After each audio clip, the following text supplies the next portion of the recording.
Good evening, and welcome back to another relaxing story of survival. Tonight, we're going to explore something different, something both terrifying and strangely comforting.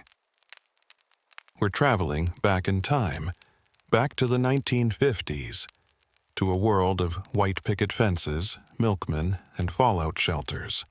A world where the threat of nuclear war wasn't just a distant possibility, but a very real shadow cast over every American family. Before we begin, tell us in the comments, if you had just minutes to grab what mattered most before sealing yourself underground, what would you take? Your photo album, your grandmother's quilt, a transistor radio? Think about it, because tonight you're going to live through that choice. Don't forget to like the video if you enjoy what we do here, and subscribe for more survival stories. Now, settle in. Pull your blankets close. Let the world outside fade away.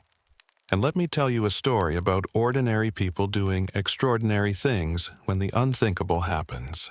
It's October 1956. Somewhere in suburban Ohio. A Tuesday morning like any other. You live on Maple Street, house number 42. The lawn is freshly mowed.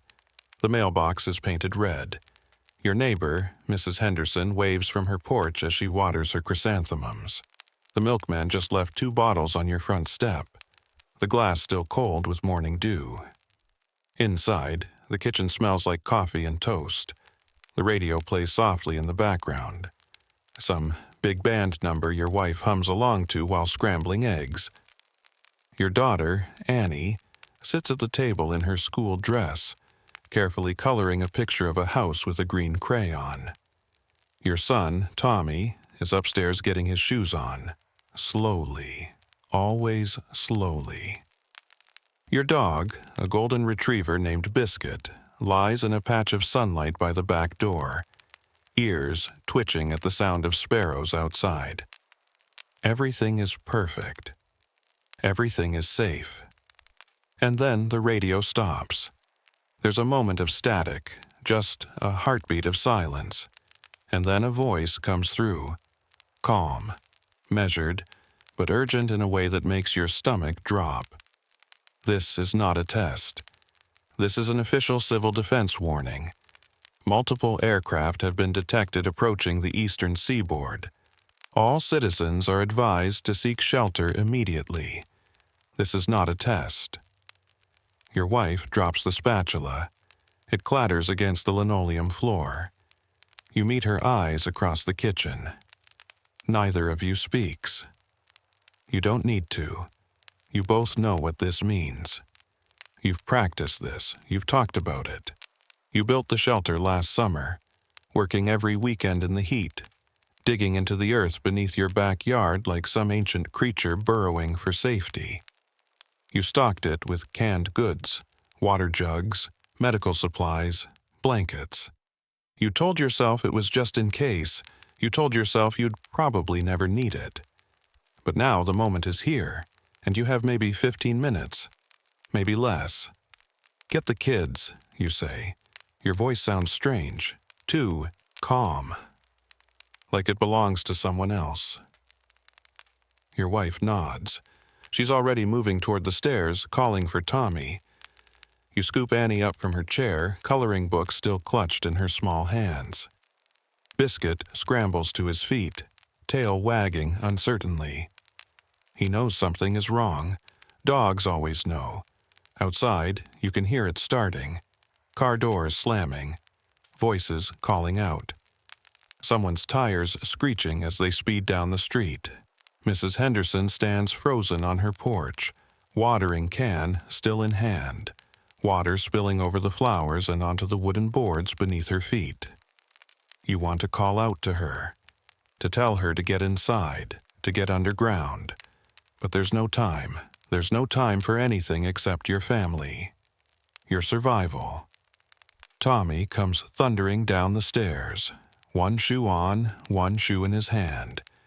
Your wife is right behind him, arms already full of things, photo albums, your father's pocket watch, A small jewelry box, her mother's Bible, the things that matter, the things you can't replace. Basement, you say. Now. The basement door is already open. You installed a metal hatch in the floor 6 months ago, reinforced concrete underneath, leading down into the shelter. It had seemed so excessive at the time, so paranoid. Now it seems like the only sane thing you've ever done. You usher Annie down first. She's crying softly, clutching her stuffed rabbit, a worn thing with button eyes that she's had since she was 2. Tommy follows, still holding his shoe. Your wife goes next, careful on the ladder, still holding those precious items against her chest. Biscuit hesitates at the top. He doesn't like the dark. You pick him up, all 60 pounds of him, and carry him down. He's trembling. The shelter is small, 8 feet by 10 feet. Concrete walls painted white to make it feel less like a tomb. There are bunk beds built into one wall, shelves stocked with supplies along another. A chemical toilet in the corner behind a curtain. A small table in the center with a battery-powered lantern. 1 year's worth of survival, compressed into this tiny underground room. You climb back up to close the hatch, and that's when you hear it. A sound like nothing you've ever heard before. A low, distant rumble that grows and grows until it fills the entire world. The air pressure changes. Your ears pop. The ground beneath your feet trembles. You don't look, you don't need to see it. You can feel it. Somewhere to the east, maybe Cleveland, maybe Columbus, the world is ending in fire and light. You drop into the shelter and pull the hatch closed above you. The metal clangs shut. You spin the wheel lock. The rubber seal compresses, and suddenly everything is muffled. Quiet, safe, for now. The first hour. Underground. The lantern casts long shadows against the concrete walls. Nobody speaks. Tommy has finally put his other shoe on, but he just sits there on the lower bunk, staring at his hands. Annie has curled into your wife's lap, face pressed into her mother's shoulder. Biscuit lies at your feet, head resting on his paws, watching everyone with worried brown eyes. You're all listening for something, anything. But there's only silence. The shelter is too deep, too well insulated. The world above might be screaming. You'll never know. Your wife finally breaks the quiet. How long? She asks. You know what she means. How long until it's safe? How long until you can open that hatch again? How long until life returns to normal, if normal even exists anymore? 2 weeks, you say. At minimum, maybe longer. We'll use the Geiger counter before we even think about opening up. The Geiger counter sits on the shelf, yellow and black, looking like a radio that measures death instead of music. You tested it once, brought home a small piece of uranium glass your friend from the hardware store sold you. The thing had clicked and crackled just like it was supposed to. You'd felt so smart, so prepared. Now you just feel small. I'm hungry, Annie says quietly. Her voice is muffled against your wife's dress. Your wife looks at you. You nod. It's barely past breakfast, but the scrambled eggs never made it off the stove. And besides, eating will give everyone something to do, something normal. You move to the shelves and start taking inventory out loud. It helps. It makes things feel manageable. Canned soup, chicken noodle, tomato, vegetable, crackers, saltines, graham, canned vegetables, green beans, corn, beets, canned fruit, peaches, pears, fruit cocktail, peanut butter, jelly, honey, powdered milk, coffee, tea, sugar, salt. You pause. And 3 cases of water, 5 gallons each. Tommy looks up. "Can I have peaches?" "Sure, buddy." You pull down a can, find the manual opener hanging on its hook. The familiar motion of cranking the blade around the lid is surprisingly soothing. You open the can, divide the peaches into 4 bowls. Enamel camping dishes, light and durable. You even put a few pieces in Biscuit's bowl, though you know you should probably ration better. But right now, watching your children eat canned peaches with their fingers, letting the syrup drip down their chins while they sit in a concrete room underground because the world above is on fire. Right now, rationing seems less important than keeping them from crying. Your wife eats slowly. She's thinking. You can see it in her eyes. She's already planning, already organizing. That's who she is.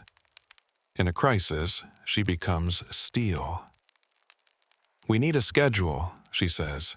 "Sleep times, meal times, activity times. We can't just exist down here. We need structure, especially for them." She's right, you nod. 8 hours of sleep at night, she continues. 3 meals, morning, noon, evening. Story time before bed. Tommy can practice his reading, Annie can draw. We have books down here, games, cards. You'd packed all of that.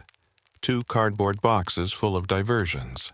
Comic books for Tommy, coloring books for Annie, a deck of cards, a checkers set, a Bible, a copy of The Old Man and the Sea, a few National Geographic magazines. Not much, but enough. "We can make this work," your wife says, and she sounds like she believes it. You want to believe it too. The first few hours pass strangely. Time feels different underground. Without windows, without the sun moving across the sky, minutes stretch and compress in odd ways. You find yourself checking your watch constantly. Only 10 minutes have passed since the last time you looked. Then suddenly an hour is gone and you're not sure where it went. You try to keep busy. You double-check the air filtration system, a hand crank device that pulls air through charcoal filters, removing radioactive particles. It's working fine, but cranking it gives you something to do, something to fix. Tommy helps you. He likes mechanical things. He asks questions about how it works, why the charcoal matters, what radiation even is. You explain as best you can. Invisible particles, like dust, but dangerous. The filter catches them, keeps the air clean. He seems satisfied with that. Children are remarkably adaptable. It's one of the most beautiful and heartbreaking things about them. Annie draws. She's recreated your house on paper. The red door, the maple tree in the yard, Biscuit sleeping on the porch. She draws the sun big and yellow in the corner, smiling. She shows it to you proudly. "It's perfect, sweetheart," you tell her. And it is. It's absolutely perfect. Your wife has started organizing the food shelves, rotating things so the oldest cans are in front. She's written out a meal plan for the first week. She's folded and refolded the blankets on the bunks, making them neat and tight like hospital corners. She hums while she works. That same song from this morning, the one that was playing when the world ended. Biscuit has accepted his new reality with canine grace. He's explored every corner of the shelter, sniffed every box and can, and then settled himself in the warmest spot, right next to the air vent where the filtered air comes through slightly warmer than the surrounding concrete. He's asleep now, legs twitching in some dream, chasing rabbits probably, or squirrels. The normal concerns of dogs. You sit at the small table and try to think clearly, try to plan. But your mind keeps drifting upward, through the concrete, through the earth, to what might be happening above. Is the house still standing? Is Maple Street on fire? Did Mrs. Henderson make it to shelter? What about Jim from work, who always made jokes about the Russians never actually doing it? What about your brother in Pittsburgh, your parents in Michigan? You realize you might never know. The telephone lines are certainly down. The power grid is gone. The mail won't be coming. Everything you took for granted, all those invisible threads connecting you to the wider world, severed in an instant. You're alone now. Your family, this room, this is the entire world. Dad? Tommy is standing next to you. You didn't hear him approach. Yeah, son? Are we going to be okay? You look at him, really look at him. He's 9 years old. He has his mother's eyes and your stubbornness. He's brave in the way children are brave, not because he doesn't understand the danger, but because he trusts you to keep him safe. You put your hand on his shoulder. We're going to be okay, you say. And you mean it. You have to mean it. He nods. Then, quietly, I'm scared. Me too, you admit. But we're together, and that's what matters. He leans against you, and you put your arm around him.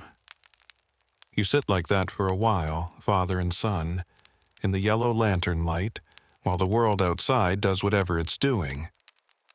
After a while, he goes back to the bunk and picks up a comic book, Captain America, fighting some villain with a ridiculous helmet. He loses himself in it. That's good, that's healthy. You check your watch. It's 2 in the afternoon. Already. How did that happen? Lunchtime, your wife announces.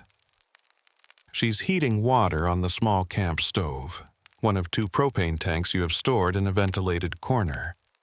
She makes chicken noodle soup from a can, adds crackers on the side. She makes it feel like a meal, like something intentional. You eat together at the table, all 4 of you, knees touching. Biscuit wakes up and wanders over hopefully. You give him some of the chicken bits from your bowl. Tomorrow, your wife says, we'll have something different. Maybe vegetable soup and peaches again for dessert. She's building a routine, a sense of normalcy. You love her for it. After lunch, Annie wants to hear a story. Your wife pulls out one of the books, The Tale of a Peter Rabbit. It's too young for Annie now, really, but it's familiar, it's comforting. Your wife reads it aloud in her gentle voice, doing all the character voices. Annie and Tommy both listen, even though they know every word by heart. Biscuit raises his head during the part about the garden, as if he recognizes his own love of forbidden vegetables in Peter's adventure. When the story is done, Annie yawns. It's barely 3 o'clock, but the day has been long in ways that have nothing to do with ours. Nap time, your wife says. She tucks Annie into the top bunk, stuffed rabbit under her arm. She pulls the blanket up to her chin and kisses her forehead.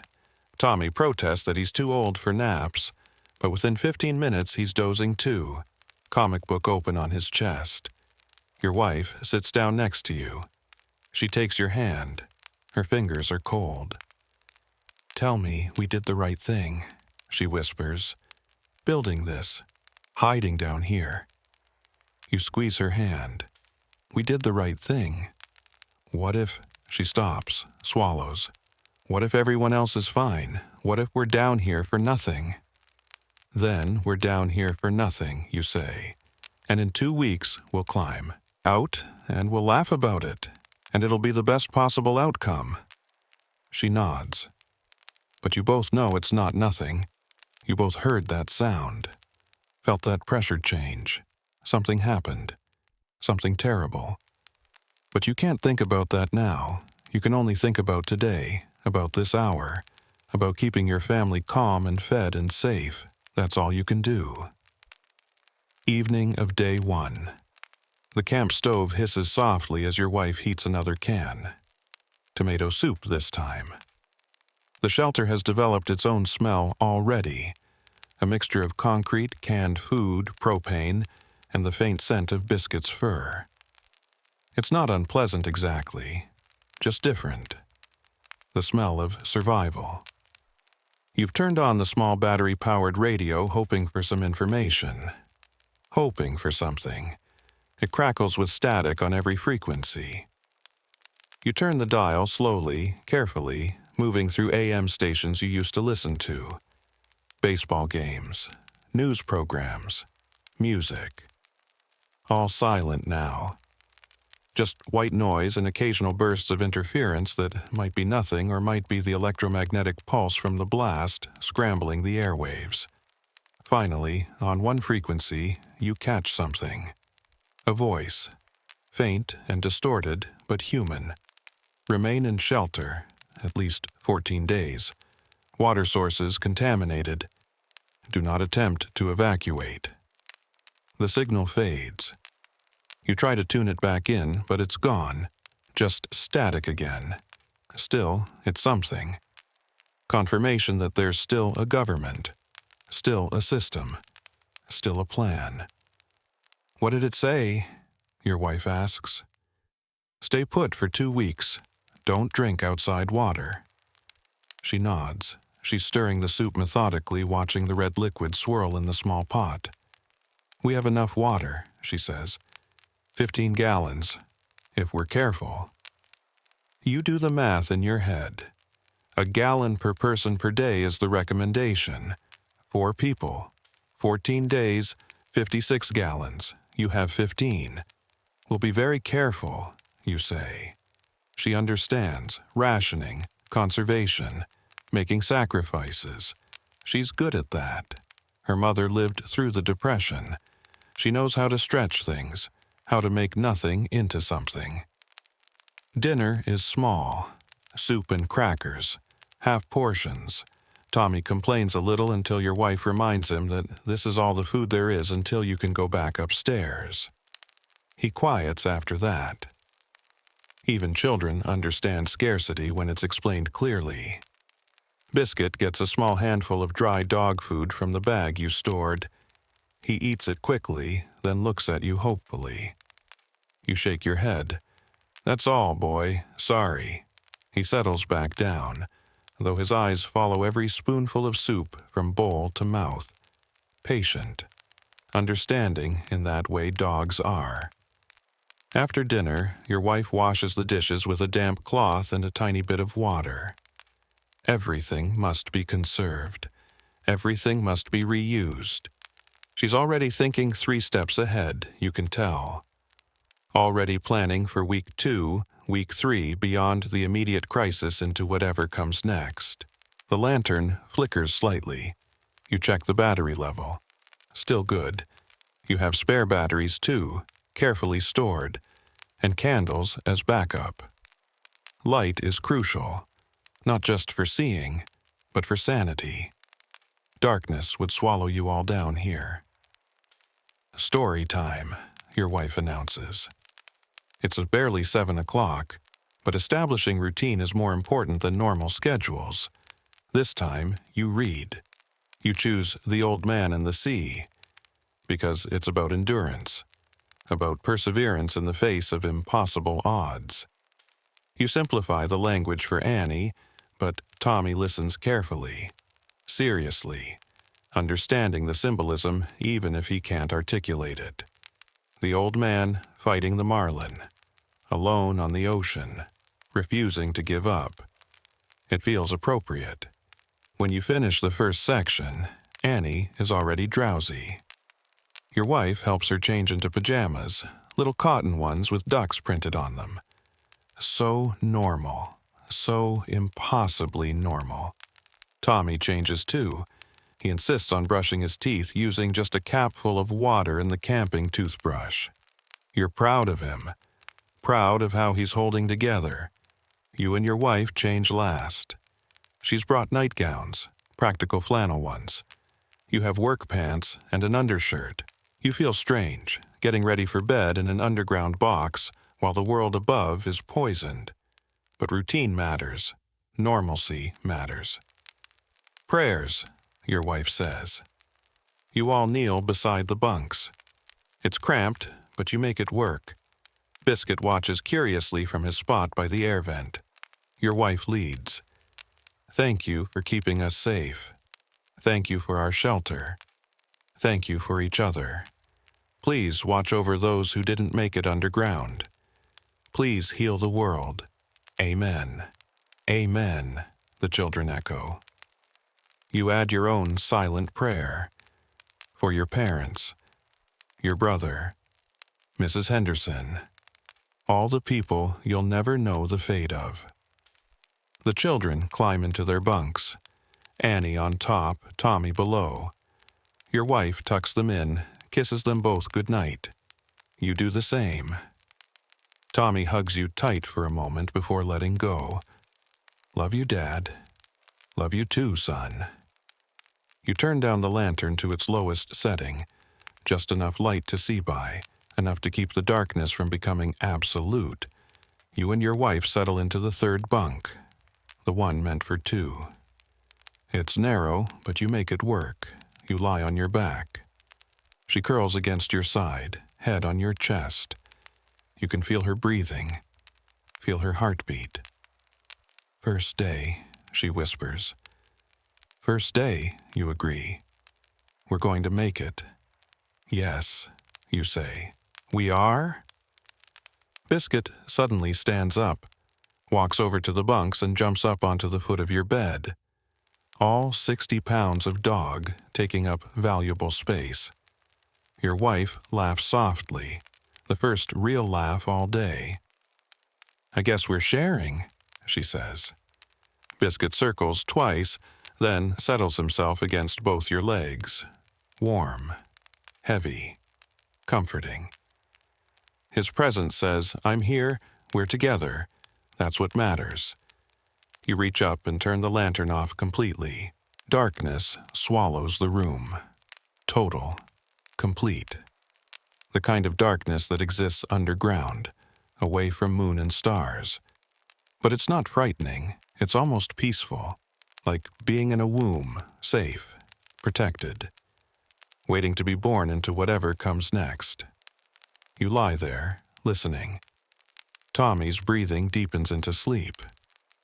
Annie shifts and murmurs something, then quiets. Your wife's hand finds yours under the blanket. She squeezes once. You squeeze back.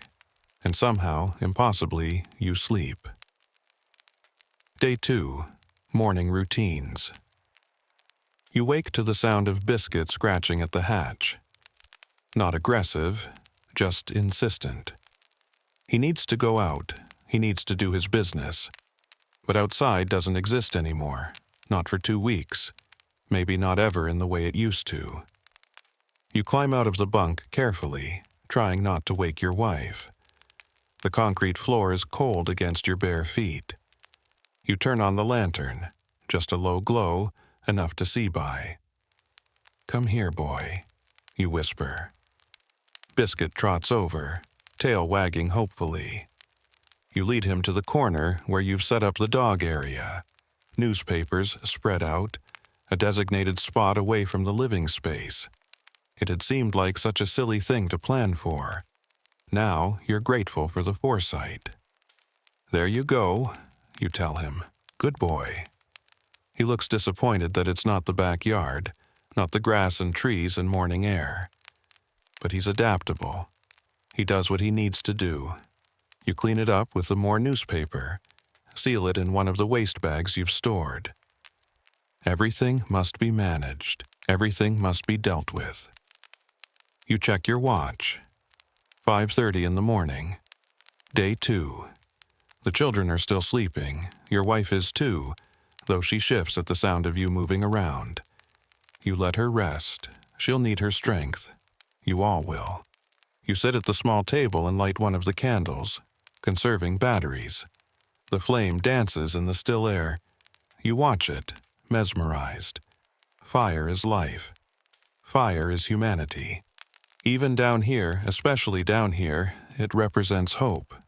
You think about breakfast. Think about the day ahead. 14 more to go. Minimum. Your wife wakes a half hour later. She doesn't speak at first, just lies there looking at the concrete ceiling. You know what she's thinking. She's hoping it was a dream. Hoping she'll wake up and it will be Tuesday morning again and the radio will be playing Glenn Miller and the eggs will be on the stove. But it's not. It won't ever be that again. She sits up, runs her hands through her hair, looks at you. "Morning," she says softly. "Morning. How did you sleep?" "Better than expected," you admit. And it's true, the exhaustion from yesterday helped. The feeling of safety, even if temporary, even if illusory, helped too. She climbs out of the bunk, finds her slippers, practical canvas ones. She's already thinking about the day, about what needs to be done. "Let's let them sleep a bit longer," she suggests. "They need the rest." You nod. You move to the camp stove. Together, work in quiet partnership. She heats water. You pull out the instant coffee, Folgers in a small tin. The smell alone is worth it. Something familiar. Something from before. You each drink a cup, black, unsweetened, saving the sugar for the children. You sit together at the little table, knees touching, sipping coffee and candlelight while your children sleep and your dog dozes.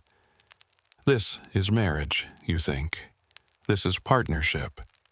Not just the good times, the celebrations, the easy moments, but this. Sitting together in an underground box, drinking rationed coffee, facing the unthinkable together. "I love you," you say suddenly. She looks surprised, then soft. "I love you too." It needed to be said, not just thought, said out loud, made real. Tommy wakes next, climbing down from his bunk carefully. He blinks in the candlelight, disoriented for a moment, then remembering. You see it happen. See that reality settle over him like a blanket. "Morning, buddy," you say. "Sleep okay?" "Yeah." He yawns. "I dreamed about school." Your wife smiles sadly. School. He was supposed to have a math test this week. That world seems very far away now. Annie wakes shortly after, her hair a wild tangle. She's clutching her stuffed rabbit. She doesn't ask to go upstairs. She doesn't ask when they can go home. She just accepts. Children are remarkable that way. Breakfast is oatmeal made with powdered milk and water. You add a little honey to each bowl, a luxury, but necessary. The children need calories, need energy, need something sweet to hold on to. Biscuit gets another small portion of dry food.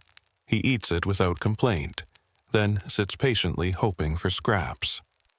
Annie sneaks him a spoonful of her oatmeal when she thinks you're not looking. You pretend you don't notice. After breakfast, your wife institutes the routine she planned yesterday. Teeth brushing, minimal water.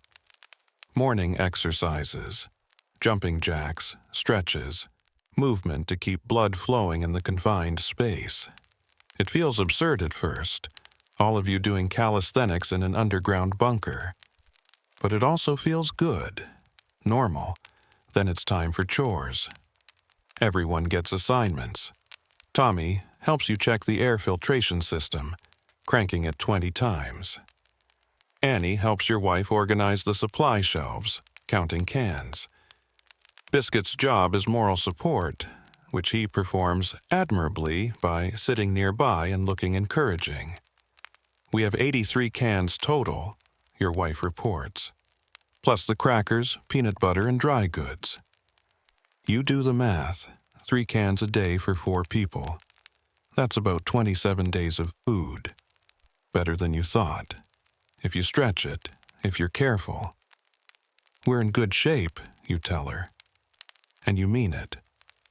Mid-morning, Tommy asks if he can read. You give him permission gladly. He settles on his bunk with a stack of comic books, absorbed in stories of heroes and villains, good and evil, problems that can be solved with courage and determination. Annie draws. She started a new picture, the whole family in the shelter. You can tell who everyone is: herself with pigtails, Tommy with his cowlick, Mom with her apron, Dad with his work shirt, and Biscuit tail wagging larger than everyone else because that's how children see dogs. As the biggest, most important presence in any room, your wife has started hand-washing some clothes in a small basin with a tiny amount of water and soap. She hangs them on a string she's rigged between two wall hooks. They drip into a bucket below. Every drop saved, every drop reused. You sit at the table with the radio again, slowly scanning frequencies. Most are still dead. But on one channel, you catch another fragment. Casualties estimated, seek medical attention, remain calm. The voice fades before you can hear more. But it's enough.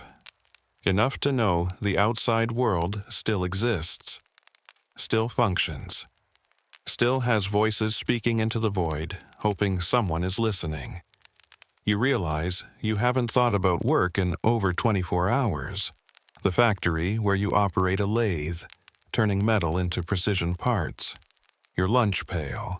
Your time card. Your supervisor, Mr. Peterson, who always smelled like Old Spice and cigarettes. That whole world has simply stopped. Maybe forever. Maybe just for now. It's strange what you think about in moments like these. Not the big things. Not the fate of nations or the future of humanity. Just small things. Like whether you'll ever see your lathe again, whether the guys from your shift made it to shelter, whether the coffee in your locker has gone cold and stale. Dad, Annie is standing next to you, holding up her drawing. Look, it's all of us. Together. You take the picture. Study it carefully. She's drawn hearts around the edges, smiling faces on everyone. Biscuit has a speech bubble that says, "Woof!" It's beautiful, sweetheart. Can we hang it up? Her face lights up. Really? Really. You use a small piece of tape, rationing even that, and stick the drawing to the concrete wall above the table. Instant decoration. Instant humanity. The shelter already feels less like a tomb. Now it's home, Annie says proudly. Your wife catches your eye over Annie's head. She's smiling. Sad, but smiling. Yes, you think. Now it's home. Day 2, afternoon games. Lunch is vegetable soup and crackers. You heat it slowly on the camp stove, letting the smell fill the shelter. It's surprising how much comfort a simple smell can bring. Something cooking. Something warm. The basic act of providing sustenance. Tommy helps us at the table. 4 bowls, 4 spoons, 4 cups of carefully measured water. He's careful, deliberate, taking his role seriously. Grace, your wife says when everyone is seated. You bow your heads. Thank you for this food. Thank you for keeping us strong. Thank you for another day. Amen. Amen. The soup is hot and salty and good. Annie blows on her spoon carefully before each bite. Tommy eats quickly, always hungry at 9 years old. Biscuit watches from his spot near the air vent, nose twitching. After lunch, your wife suggests games. We need to keep our minds active, she says, especially the children. She pulls out the deck of cards, teaches Annie how to play Go Fish. Tommy already knows, so he helps teach his sister. They sit on the floor together, cards spread between them, calling out for 7s and queens and jacks. Biscuit wanders over and lies down next to them, head resting near the card pile. When Annie gets a match, she squeals with delight and accidentally knocks over 3 stacks. Biscuit's tail thumps against the floor. He doesn't understand the game, but he understands joy. You and your wife play checkers at the table. She wins the first game easily. You're distracted, thinking about the air filtration schedule, the water supply, the radiation levels you can't measure yet. Your move, she says gently. You force yourself to focus, to be present. This is important too, maybe the most important thing. Maintaining connection, maintaining the small rituals that make you human. You win the second game. She wins the third. You call it a tie. The afternoon stretches long. Time moves differently underground. Without the sun tracking across the sky, without the natural rhythm of day and night, hours become elastic. Sometimes fast, sometimes unbearably slow. Tommy gets restless around 3 o'clock. He's been cooped up for 30 hours now. He's a boy who likes to run, to climb, to explore. This space is killing him softly. "Can we do exercises again?" he asks. "Good idea," you say. You lead everyone through a routine: jumping jacks, toe touches, arm circles, running in place. Even Biscuit gets into it, spinning in circles and barking softly, thinking it's a new game. Annie giggles. The sound is pure gold. You'd forgotten children could still laugh, could still find joy even here. After exercises, you break out the National Geographic magazines. They're from various years: 1952, 1954, 1955. Articles about Mount Everest expeditions, African wildlife, ancient Egypt. Worlds so far removed from this concrete box that they might as well be fictional. Tommy pores over an article about deep-sea exploration, the bathysphere, the crushing pressure of the ocean depths, the strange fish that live where no light penetrates. "It's like us," he says suddenly, "living deep down where it's dark." You're struck by the observation.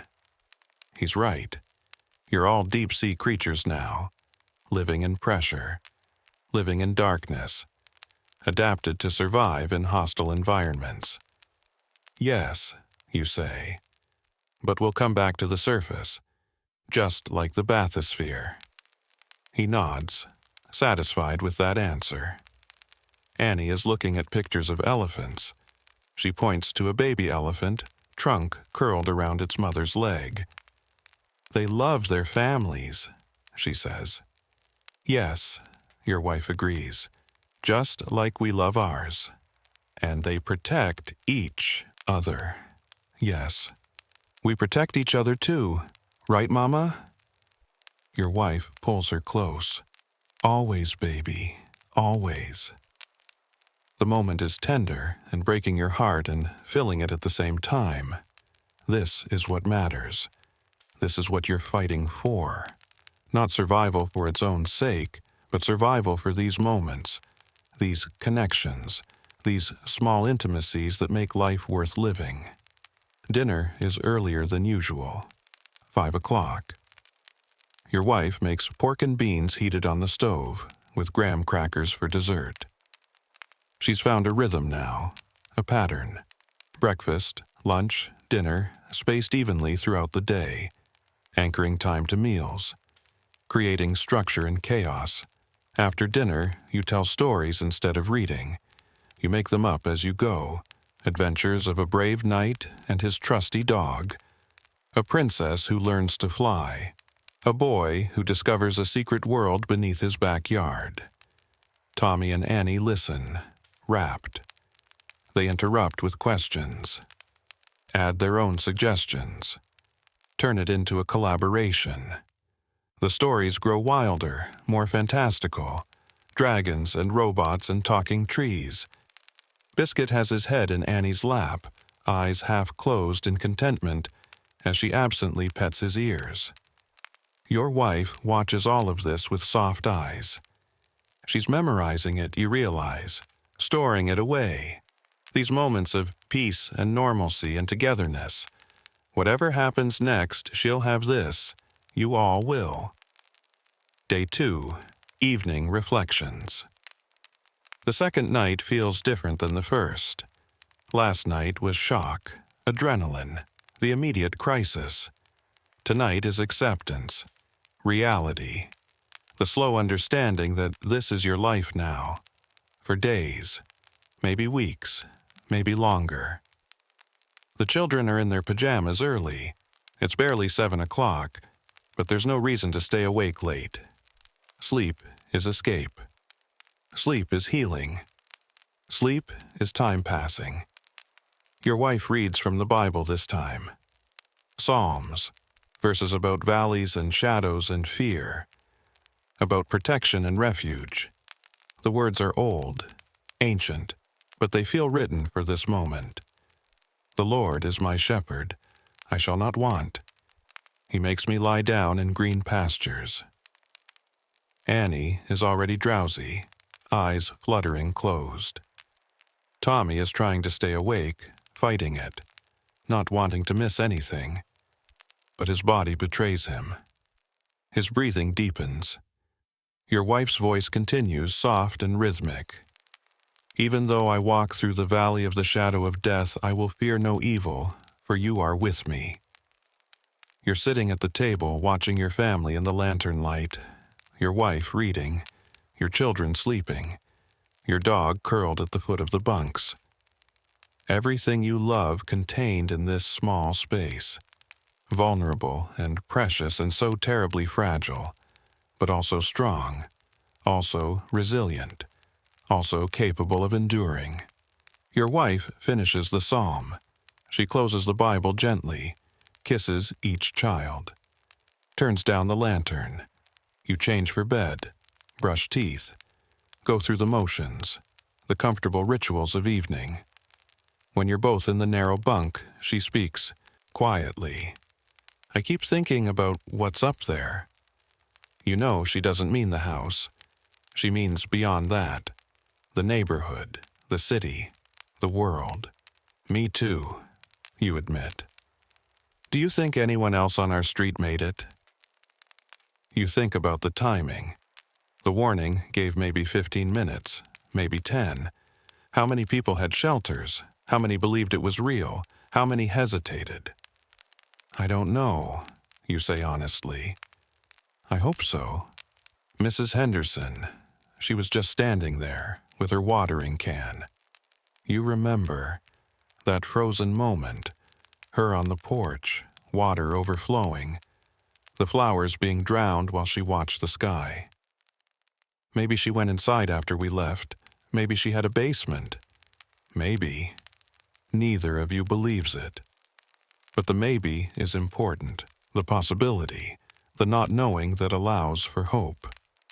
What do you think it looks like? Your wife asks. Up there. You consider lying, painting a gentle picture, but she deserves truth. I think it's bad, you say quietly.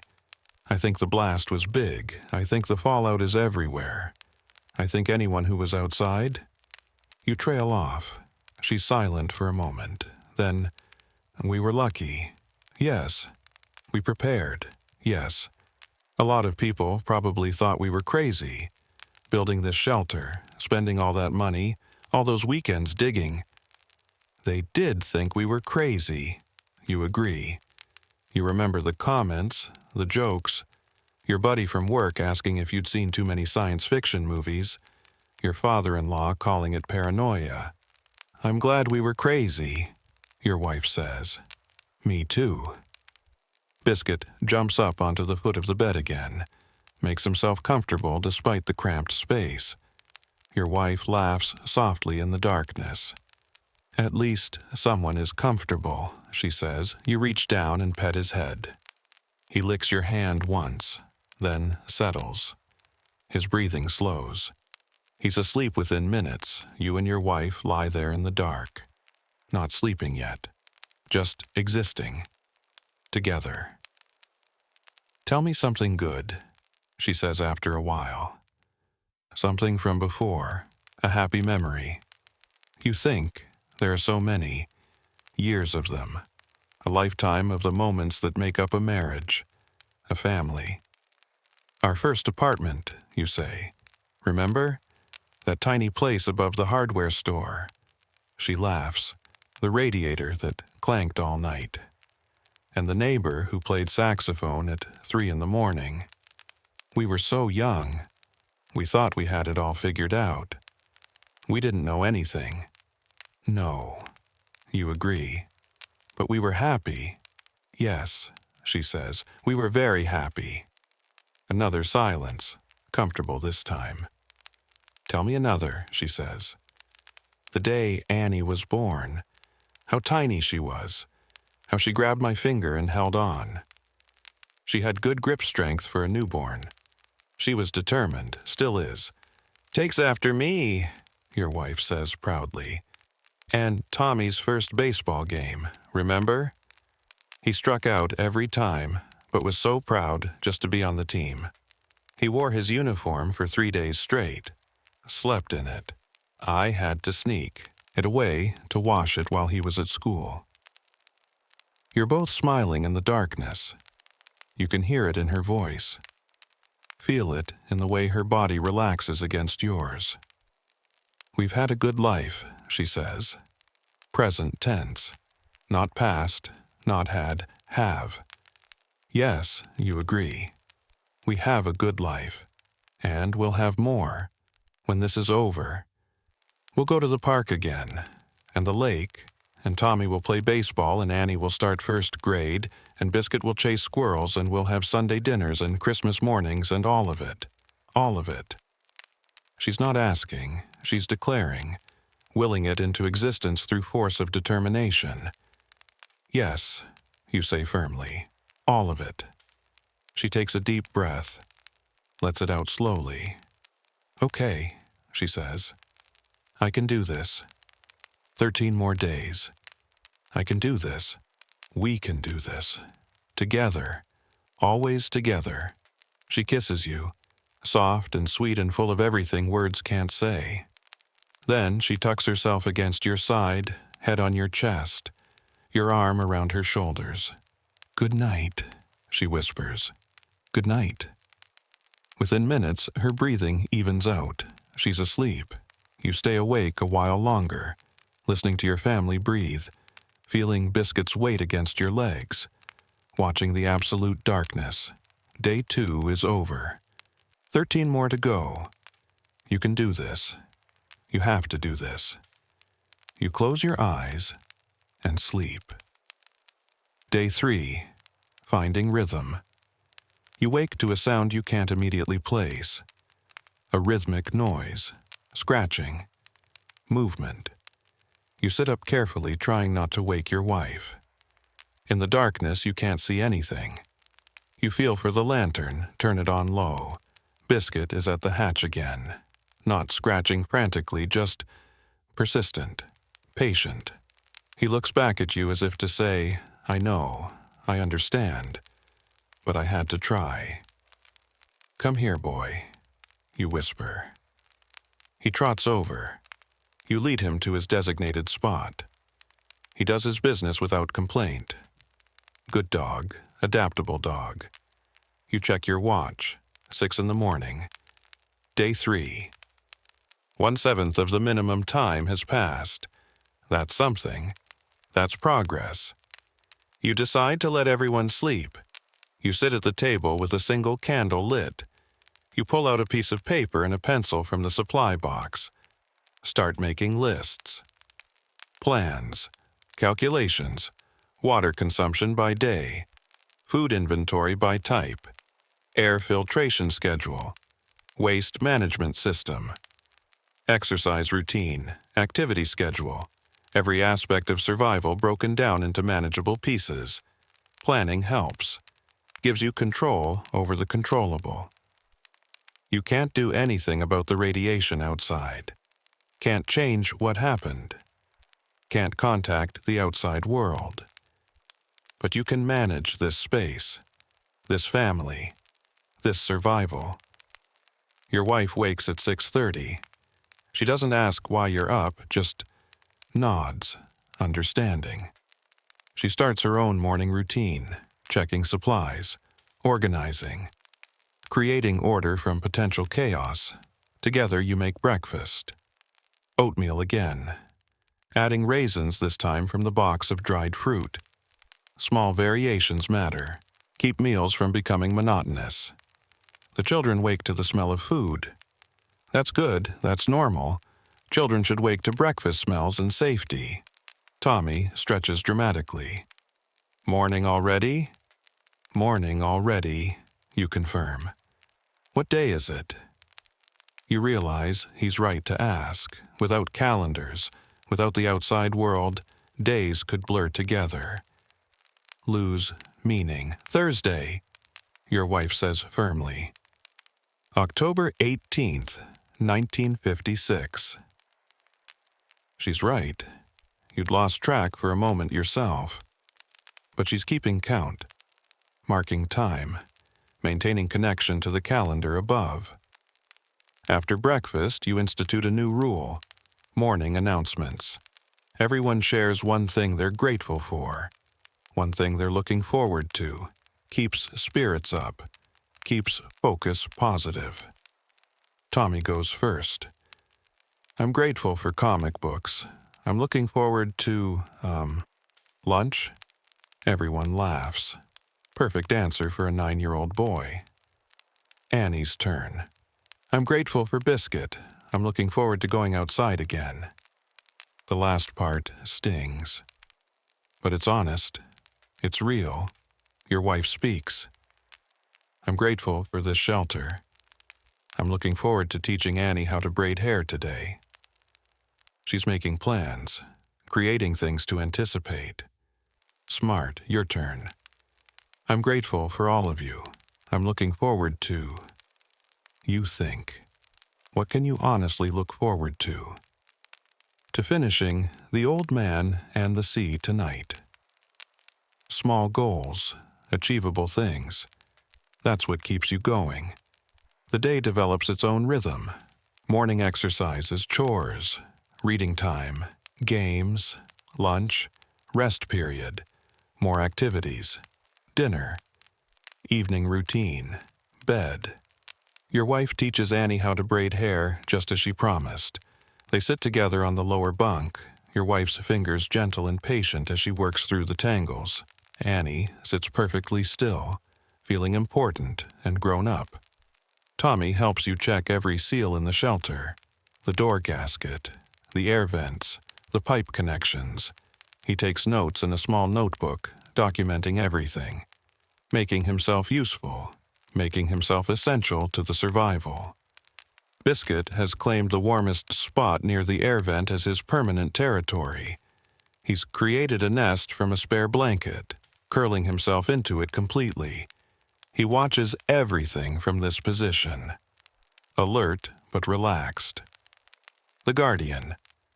Lunch is chicken noodle soup. Dinner will be pork and beans again. You're already eating in patterns, rotation, making the variety last. In the afternoon, you find the checkers set and teach Annie how to play. She's delighted by the concept. The jumping, the capturing, the crowning of kings. She plays with fierce concentration, tongue sticking out slightly as she considers each move. She beats you twice. You're pretty sure she's actually good at this, not just getting lucky. Tommy reads silently on his bunk. He's gone through half the comic books already. You make a mental note. Need to slow down his consumption. Make the entertainment last. Your wife has started a journal. She writes in it during the quiet moments, recording everything. What you ate, what you did, how everyone is feeling, creating a record, a testimony, evidence that you were here, that you survived. You wonder who will read it. Maybe no one, maybe everyone. Maybe someday your grandchildren will hold these pages and marvel at what their family endured. Evening comes. Your wife makes the dinner special by heating the beans extra long, making them almost caramelized. She serves them with crackers arranged in a circle on each plate. Presentation matters. Ceremony matters. After dinner, you finish reading the section of The Old Man and the Sea where Santiago is fighting the sharks. The great fish being destroyed piece by piece despite all his efforts to save it. Tommy understands the metaphor. He still won, though, he says. Even though the fish was gone, he still won because he didn't give up. Exactly, you say. That's us, Tommy continues. We didn't give up. We came down here. We're fighting the sharks. You're struck by his wisdom, his resilience. You're absolutely right, son. That night, prayers are led by Tommy. He thanks God for safety, for food, for family, for Biscuit, for the shelter that's keeping them alive. His voice is clear and certain, no doubt, just faith. When everyone is in bed and the lantern is dimmed, your wife speaks softly. 3 days down. 12 to go. We're doing well. Better than I expected. The children are strong. They take after their mother. She squeezes your hand in the darkness. We're going to make it, she says. Not a question, a statement. Yes, you agree. We are. And for the first time since this started, you truly believe it. Day 4. Small victories. Morning of day 4 brings a small crisis. The camp stove sputters during breakfast preparation. The flame turns yellow and weak instead of strong and blue. Your wife looks at you, alarm in her eyes. The stove is essential. Without it, no hot food, no warm water, no comfort. I'll check it, you say, trying to sound calm. You turn off the propane tank, disconnect the line, check all the connections. The rubber hose looks fine, the valve works smoothly. You reconnect everything, check the fuel level. Tank is still more than half full. You light it again. This time the flame catches properly. Strong and blue and hot. Air bubble, you tell your wife. Just an air pocket in the line. She nods, relieved. But you both understand how fragile this all is. How dependent you are on every small piece of equipment functioning perfectly. One broken stove and everything gets harder. Breakfast is scrambled eggs. Real eggs. From the carton of powdered eggs you stored. Mixed with water. They're not as good as fresh, but they're different from oatmeal. Different from soup. The children are delighted. It's like a real breakfast, Annie exclaims. Because in her mind, she's been camping. This has been an adventure. She hasn't fully grasped the reality yet. You're grateful for that. Let her innocence protect her a while longer. After breakfast, you make a discovery. Behind one of the supply boxes, there's a small gap where the concrete wall has a tiny crack. Nothing structural, nothing dangerous. But from this crack, you can feel air moving. Different air. Outside air. It's not a leak in your shelter. It's just a flaw in the construction. A hairline fracture between concrete blocks. The air is being filtered through yards of earth. It's safe, but it's also a connection to above. You kneel down and press your face close to the crack. Breathe in slowly. It smells different from the shelter air. Less stale. Less recycled. It smells like earth and autumn and distance. What are you doing? Tommy asks, suddenly beside you. You pull back. Nothing. Just checking the walls. But he's curious now. He kneels down too, finds the crack, breathes in. It's outside, he says, wonder in his voice. Sort of.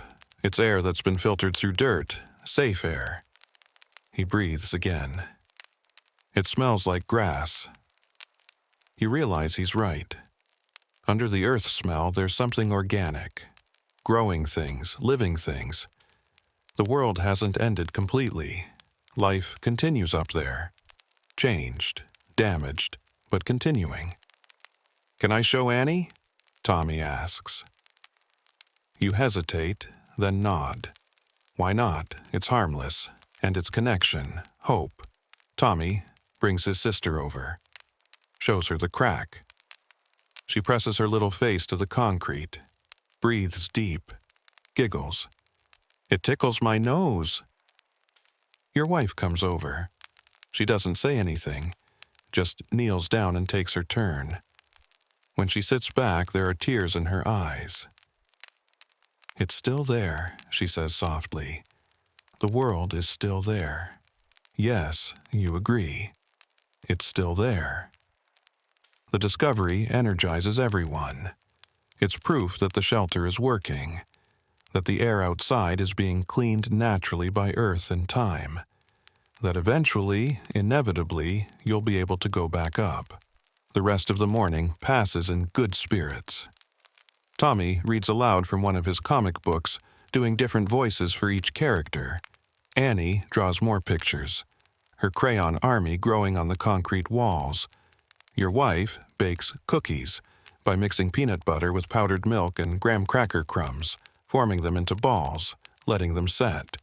They're not real cookies, but they're sweet and different and special. The children eat them slowly, savoring each bite. Biscuit gets a taste. He approves wholeheartedly. Lunch is tomato soup with extra crackers. You're finding that routine is easier than variety. The mind accepts routine, expects it, finds comfort in it. In the afternoon, you do an inventory check with Tommy. Count every can, every box, every jar. Record it all in his notebook. Math practice disguised as survival. "We have 79 cans left," Tommy reports seriously, "and 12 boxes of crackers and 3 jars of peanut butter." "Excellent work. That's enough, right? Enough to last?" "More than enough," you assure him. And it's true. If you ration carefully, you have supplies for a month, maybe more. Your wife has started teaching Annie letters, writing them on paper with pencil. A is for apple. B is for ball. C is for cat. Basic education continuing even here, especially here. Maintaining normalcy, maintaining growth. Annie takes to it eagerly. She practices each letter multiple times, shows you her work proudly. The A is crooked, the B looks like an 8, but they're perfect. "Wonderful, sweetheart," you tell her, and mean it. Dinner is a feast by shelter standards. Your wife opens a can of Spam, slices it thin, fries it on the camp stove until it's crispy, serves it with baked beans and bread from the sealed loaves you stored. There's even canned peaches for dessert. The children are delighted. Even Biscuit seems pleased with his portion of Spam. After dinner, you make another discovery. The battery-powered radio, sitting silent on the shelf since day one, suddenly crackles to life. You didn't turn it on, it just starts. A voice comes through, clearer than before. "This is the emergency broadcast system. All citizens are advised to remain in shelter for a minimum of 14 days from initial attack. Repeat, remain in shelter for 14 days. Water supplies may be contaminated. Do not consume water from outdoor sources. Federal relief efforts are underway. Remain calm. Remain in shelter." This message will repeat. Then static again. Then silence. Your wife looks at you. 14 days. We chose right. Yes. Federal relief. That means there's still a government. Yes. Things will be okay. They'll help us. When we go up. You nod. You hope she's right. You hope relief means food, water, medical care. You hope it means rebuilding, recovery, return to normal. But you also remember the sound of that blast, the pressure wave, the way the earth itself trembled. And you wonder how much normal can possibly remain. Still, the broadcast is good news. The best news you've had in 4 days. Confirmation that you're not alone, that others survived, that humanity endures. That night, the mood is almost celebratory. Tommy asks if he can stay up an extra hour to finish his comic book. You allow it. Annie falls asleep during prayers, exhausted from a full day of learning and playing. Your wife tucks her in with extra tenderness. When everyone is finally settled, when the lantern is dimmed, and Biscuit is snoring softly at the foot of the bed, your wife speaks. 4 days. 11 to go. We're almost a third of the way through. Yes. We're going to make it, really make it. Yes, you say.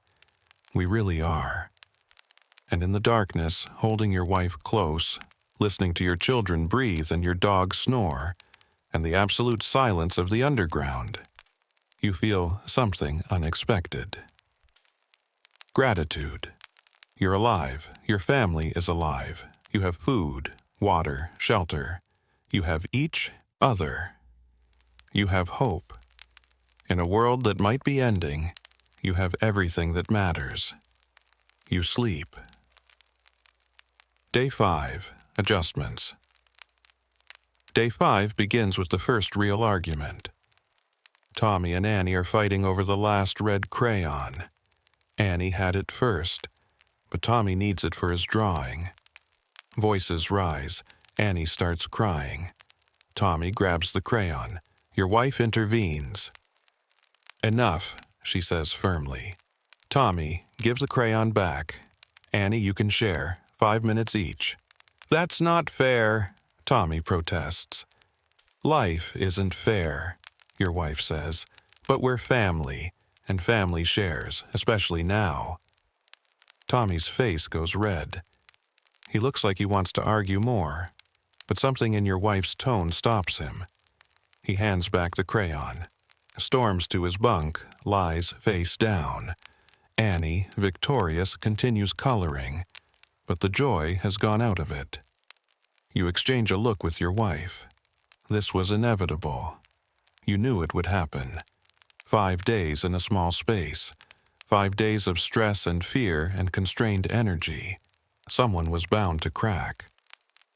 I'll talk to him, you say. You sit on the edge of Tommy's bunk. He doesn't look at you.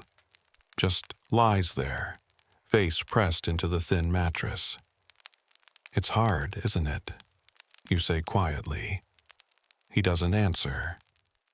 Being down here, not being able to go outside, not being able to run around, not having your own space. Still nothing. You're being very brave, but it's okay to be frustrated sometimes. Finally, he speaks. His voice is muffled. I just wanted to draw something red, like fire, like how I imagine it looked. You're struck by this. He's trying to process the attack through art, through creation, just like Annie with her happy family drawings. Both children coping in their own ways. When Annie is done, you can use the crayon as long as you want, you tell him. I'll make sure of it. He nods slightly. We're all in this together, son. But that means we have to be patient with each other. Can you do that? Yeah, he says quietly. Sorry. It's okay to be angry. It's okay to be scared. But we have to be gentle with each other. Deal? Deal. You ruffle his hair. He doesn't pull away. That's something. The incident changes the mood of the day. Everyone is more careful, more considerate.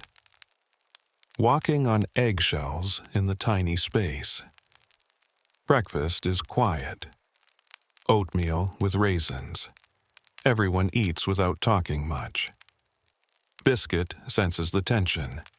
He moves from person to person, offering his head for pets, his presence for comfort. After breakfast, your wife institutes a new rule. Quiet time.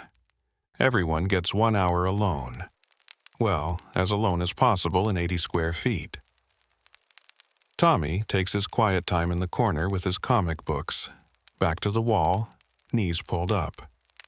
Annie has her quiet time lying on the top bunk, talking softly to her stuffed rabbit. Your wife sits at the table writing in her journal. You check and recheck the equipment, the supplies, the systems. Anything to keep busy. Biscuit doesn't understand quiet time. He wants attention. He moves from person to person, confused why nobody will play. Finally, he settles by the air vent and sleeps. When quiet time ends, the tension has eased. Everyone seems more centered, more themselves. Lunch is better. Chicken noodle soup. Annie shares her crackers with Tommy without being asked. Tommy tells her she can use the red crayon first. Peace treaty accepted. In the afternoon, you discover a new problem. The chemical toilet is starting to smell despite your best efforts. It's inevitable. The chemicals can only do so much. You check the supplies. You have deodorizing powder, air freshener spray. You use both liberally. It helps. But the shelter smells different now. Lived in. Human. Less like a carefully prepared survival capsule and more like a home. For better and worse. Your wife suggests a cleaning day. Everyone gets assignments. Wipe down the walls, sweep the floor, organize the shelves, refold the blankets, make everything as neat and fresh as possible. The children participate without complaint. Annie even hums while she works. A made-up song about cleaning and sunshine and going home soon. The shelter looks better after, feels better. Amazing what a little order can do for morale. Dinner is baked beans again, but your wife has added pieces of Spam and some dried onion flakes from the spice box. It's almost like a recipe, almost like cooking. The difference is remarkable. Not just sustenance, but a meal. After dinner, you make a decision. You open one of the special supply boxes you've been saving. Inside, a deck of cards, a small harmonica, 2 candy bars, and a bottle of vanilla extract. You give each child half a candy bar. Their eyes go wide. It's been 5 days since they had real sugar, real chocolate. They eat slowly, savoring every molecule. Your wife gets the vanilla extract. She puts a drop on her wrist like perfume. The smell fills the shelter. Sweet and familiar and comforting. You keep the harmonica. You haven't played in years. Not since you were young. But you try. The notes are shaky at first, then smoother. You play Oh Susanna, then Home on the Range, simple songs, campfire songs. Annie claps, Tommy grins. Your wife closes her eyes and sways slightly, transported by music. Biscuit howls along, not in distress, but in participation. His howl is musical, mournful, perfect. Everyone laughs. It's the best evening you've had in the shelter. The best moment. Music and laughter and chocolate and togetherness. When the children are in bed, when the lantern is dimmed, your wife kisses you. Thank you, she says. For what? For making this bearable. For making this almost good. We're doing it together. Yes, but you make it feel safe. Like no matter what happens, we'll be okay. You hold her close. You hope you can live up to that. You hope you're as strong as she thinks you are. 5 days, she whispers. 10 to go. Halfway soon. Yes, halfway soon you fall, asleep to the sound of biscuits breathing, the scent of vanilla in the air, and the memory of music echoing off concrete walls. Day 5 is done, and you're still surviving. Day 6. Stories and memories. Morning of day 6, you wake up before everyone else again. It's becoming a pattern. These quiet moments before the day begins. Time to think, and time to prepare. Time to be alone with your thoughts before putting on the strong face your family needs. You light a single candle, conserving batteries. The flame dances in the still air, casting shadows that move and shift like living things. You watch it for a while, mesmerized. Fire is hypnotic, always has been. Humans and fire, an ancient relationship. Biscuit stretches, yawns, comes over to you. You pet his head. He licks your hand. Morning ritual. You lead him to his spot. He's getting better at this, more accepting. Dogs adapt. They live in the present. Don't worry about yesterday or tomorrow. Just now. You wish you could be more like him. Your wife wakes next. She sits up, runs her hands through her hair, looks at you across the small space. "Morning," she says softly. "Morning. What day is it?" You have to think, count backward. "Sunday, October 21st. "Sunday," she repeats. "Church day." You'd forgotten. In the normal world, Sunday meant church. Sunday school for the children. Hymns and prayers and fellowship. Coffee in the basement afterward. Mrs. Patterson's famous lemon bars. "We can still have church," you say. "Here. Our own service." She considers this. Nods. "Yes, we should." So, after breakfast, scrambled eggs again, getting good at making those, you gather everyone. You put on your nicest shirt, your wife wears a dress she packed, the children change into their church clothes. Tommy's clip-on tie, Annie's Sunday dress with the lace collar. Even Biscuit gets a bandana tied around his neck. He looks dignified. You don't have a church, you have an underground concrete box, but you have faith. You have family, that's enough. Your wife leads the service, she reads from the Bible, Psalms again. Then a passage from Matthew about not worrying about tomorrow, about God caring for the sparrows, and how much more He cares for His children. The words feel especially meaningful here, especially now. You sing hymns. Amazing Grace, It is well with my soul. Your voices echo off the walls, making a small choir sound bigger. Even Annie knows the words, singing in her high, clear child's voice.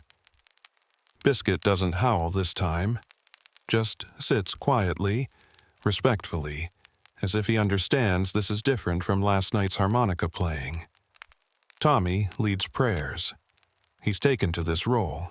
He prays for safety, for health, for the people above, for the world to heal, for God's protection and guidance. His faith is simple and pure and unshakable.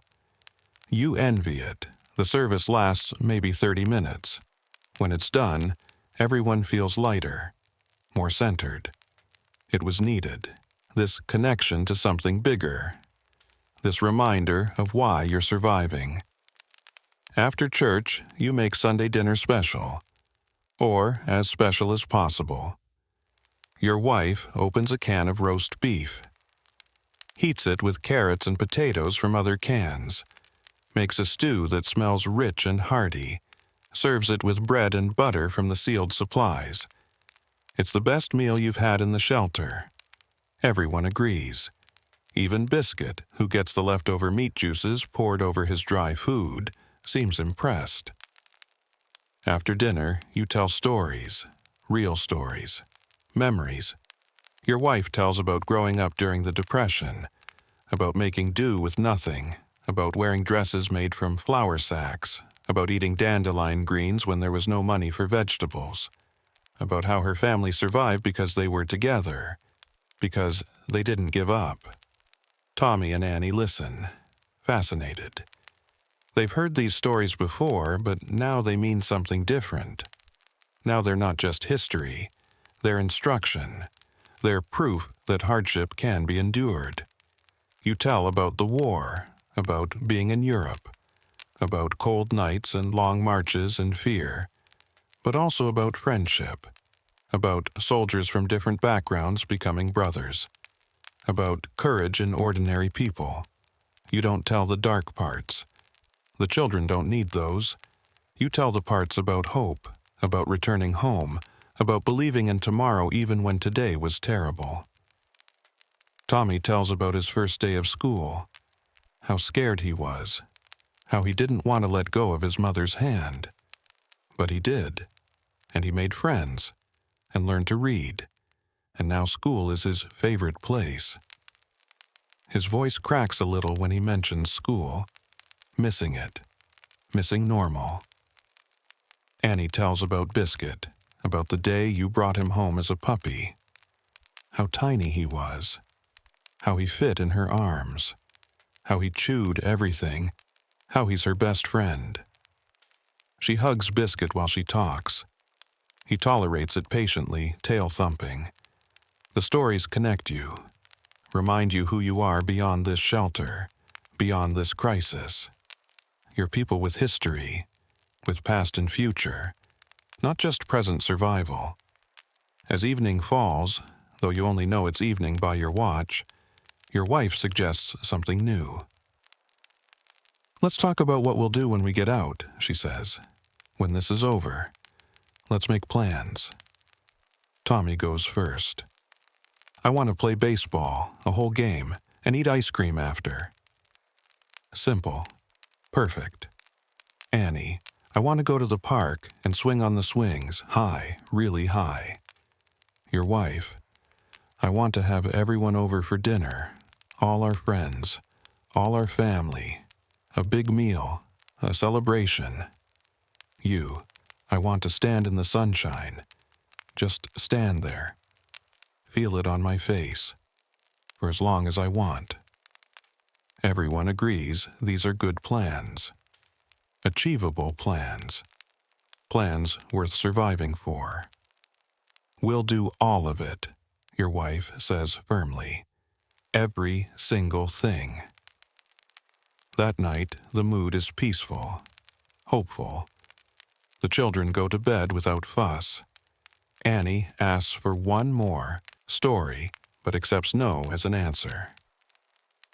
Tommy reads by lantern light for a while, then drifts off. You and your wife lie in the narrow bunk, Biscuit at your feet. The shelter is quiet, safe, familiar now. 6 days, your wife whispers. 9 to go. We're doing it. Yes, I'm proud of us, of them, of how we're handling this. Me too. She's quiet for a moment, then, "Do you think the house is still standing?" "I don't know." "Do you think we'll have a home to go back to?" "We'll have each other. That's home." She squeezes your hand. "Yes, that's home." You lie there in the darkness, thinking about Sunday, about church, about stories and memories and plans, about how humanity endures not through individual strength but through connection, through love, through the bonds that tie us to each other. Tomorrow will be day 7, 1 week complete, halfway to the minimum, more than halfway to hope. You close your eyes, you sleep, you survive. Day 7, 1 week down. Morning of day 7 feels like an anniversary. 1 week. 7 days since the world changed. 7 days since you sealed yourself underground. 7 days of survival. Your wife marks it officially. She takes a marker and makes a chart on the concrete wall. 7 boxes. She draws an X through each one, then draws 7 more empty boxes for the second week. "So we can see progress," she explains. "So we know how far we've come." The children study the chart seriously. Tommy counts the boxes. 1 more week, then we can check the radiation. "Maybe," you caution. "Probably longer, but 1 week is the absolute minimum." "I hope it's only 1 more week," Annie says quietly. You all hope that, but you're prepared for more. Breakfast is oatmeal. You're running low on variety, but your wife has found ways to make it different. Today she adds honey and dried apples. It's almost like a treat. Biscuit has adapted completely now. He knows the routine: morning bathroom, breakfast, exercises, quiet time, his spot by the air vent, meals, attention, sleep. He's a creature of habit. The routine comforts him. You wonder if the same is true for all of you. If routine is saving you. If the structure your wife insisted on is the only thing keeping you sane. After breakfast, you do a full inventory. Not just food this time, but everything. Water, batteries, candles, matches, medical supplies, toiletries. Tommy helps you record everything in his notebook. Water is the concern. You've used more than you planned.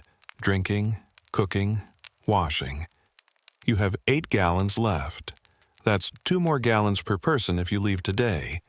If you stay longer, you'll need to ration more strictly. We need to cut back, you tell your wife privately. She nods. She's already thought of this, already planning. Smaller portions for washing. Only drink when truly thirsty. Use the soup broth as extra fluid. Can we make it another week? We'll have to. That afternoon, you institute stricter water rationing. Everyone gets 1 cup per meal. Washing is with damp cloths only. No waste. Every drop matters. The children accept this without complaint. They're learning, growing, understanding that resources are finite, that choices have consequences. Hard lessons for young minds, but necessary. Your wife has started teaching more formally now. Morning lessons after breakfast. Reading for Tommy. Letters and numbers for Annie. Using the Bible, the National Geographic magazines, the comic books. Anything with words. Education continues even here. Especially here. Maintaining normalcy. Maintaining growth. Preparing them for the future beyond these walls. Tommy reads aloud from a National Geographic article about Antarctica. About explorers surviving in harsh conditions. About building shelters in ice and snow. About enduring months of darkness. They made it, Tommy says when he finishes. They went home afterward. Yes, you agree. They made it, and so will we. Annie practices writing her name, over and over, getting better each time. The letters are straighter now, more confident. She shows you each attempt, seeking approval. Beautiful, you tell her every time, and mean it. Lunch is tomato soup. You're falling into patterns now. Chicken noodle one day, tomato the next, vegetable after that. Rotating through, making supplies last.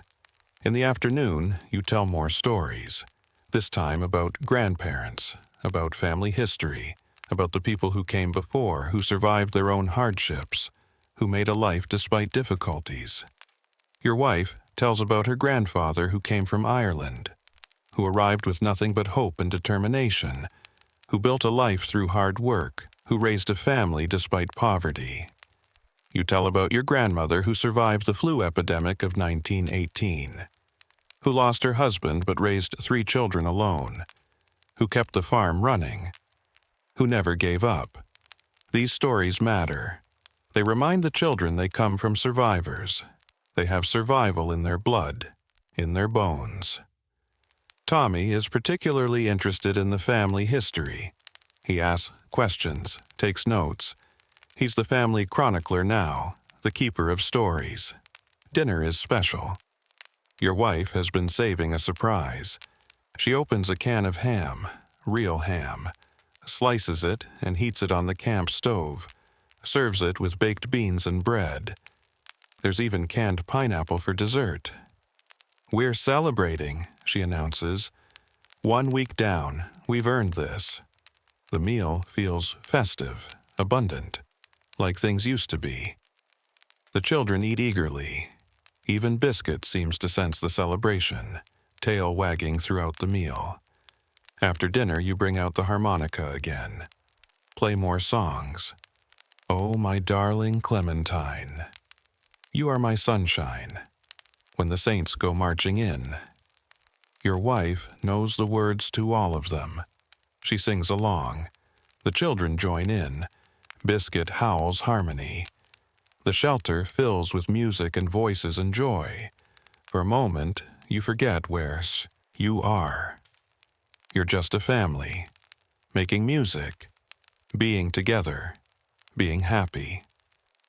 The moment is precious and painful and perfect. When the children are in bed, when the lantern is dimmed, when everything is quiet except for Biscuit's gentle snoring, your wife speaks. 7 days. 8 more to go, at minimum. We're going to make it. I know we are. Yes. The children are thriving. Did you see them today? They're learning, growing. They're okay. They take after you. And you, she insists, your strength, your steadiness. You don't feel strong. Don't feel steady. You feel like you're barely holding it together. Like at any moment you might crack. But you don't say this. She needs you to be strong, so you will be. I love you, she says. I love you too.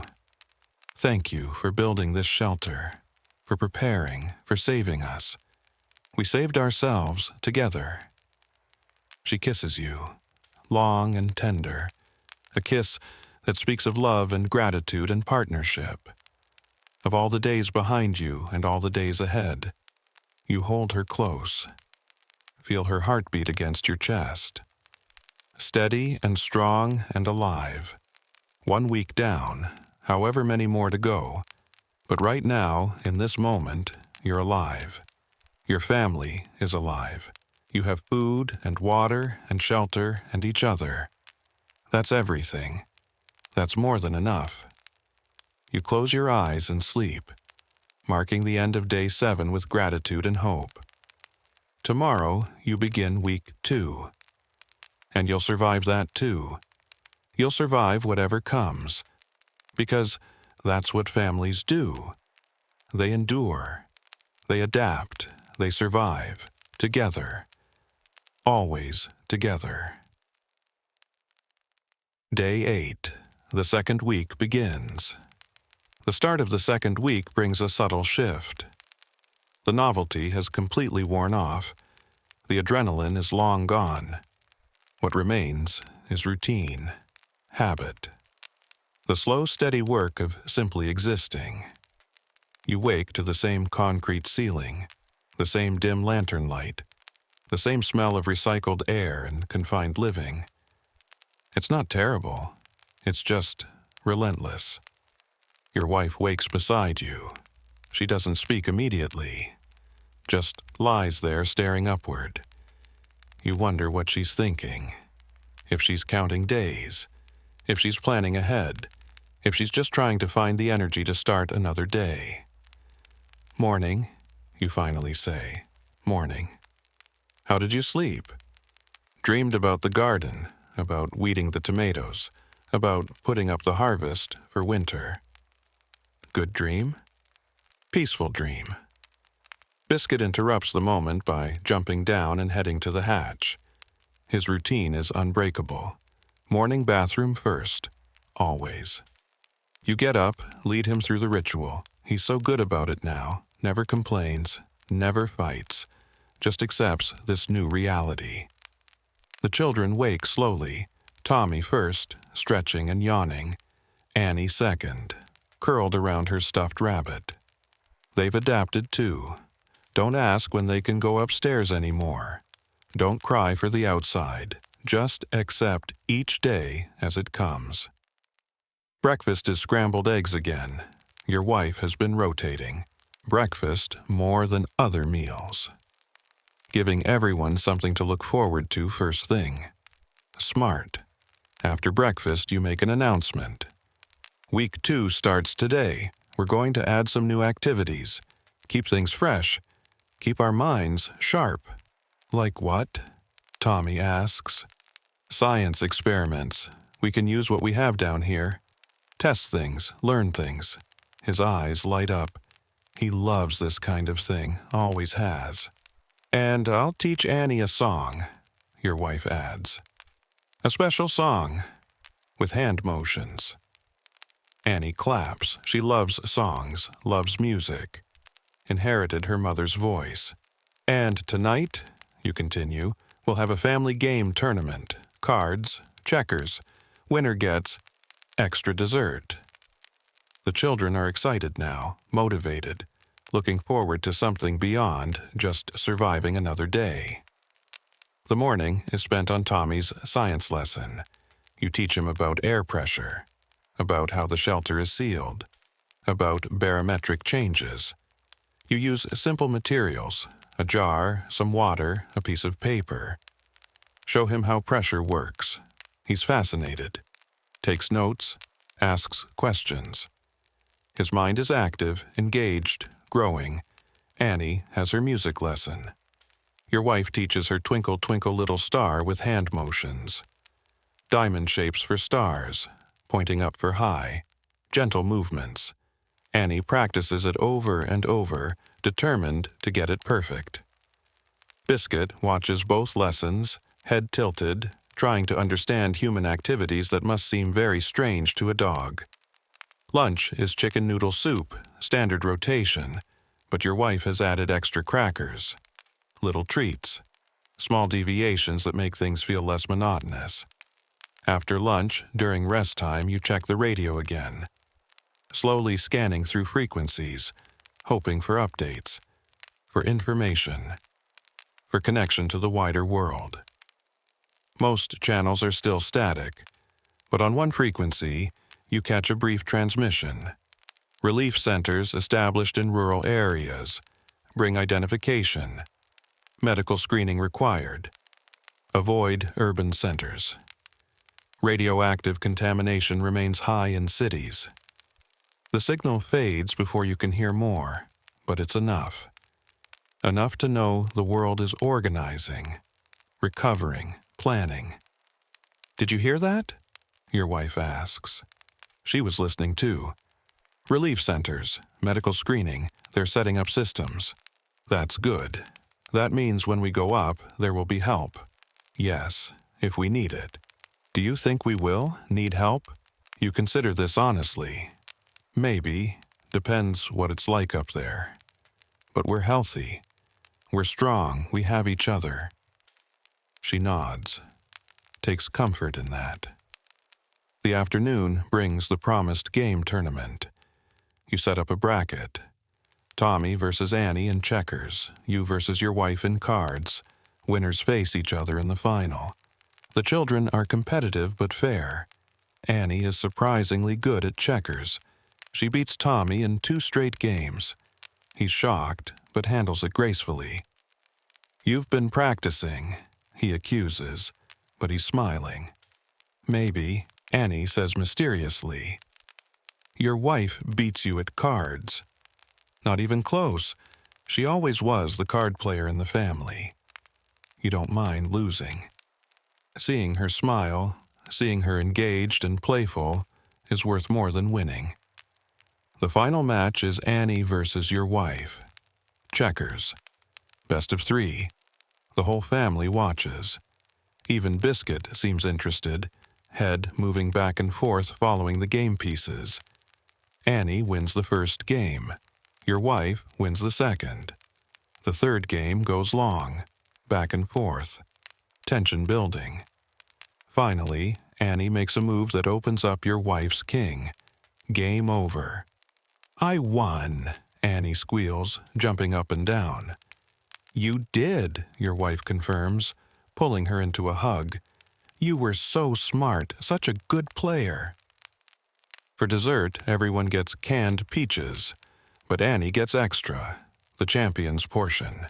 She eats them slowly, savoring her victory and her prize. Dinner is pork and beans, familiar now, comforting in its consistency. You're finding that monotony isn't the enemy. Chaos is. Monotony means stability, safety, survival. After dinner, Tommy asks a question that's been bothering him. Dad, when we go back up, will things be the same? You're quiet for a moment, considering how to answer, how much truth to share. Some things will be different, you say carefully. There will be damage. Things will need to be rebuilt. But people will still be people. Families will still be families. The important things don't change. Will our house be okay? I hope so. But even if it's not, we'll be okay. We'll rebuild. We'll start again if we have to. Will my friends be okay? Jimmy from next door and Sarah from school? This is the hard question, the one you can't answer. I don't know, son. I hope so. I hope everyone made it to safety, but we won't know until we go up. He's quiet, processing. But we're okay, Annie says suddenly. We're safe, right? Right, you assure her. We're safe. We're together. That's what matters most. That night, prayers are led by your wife.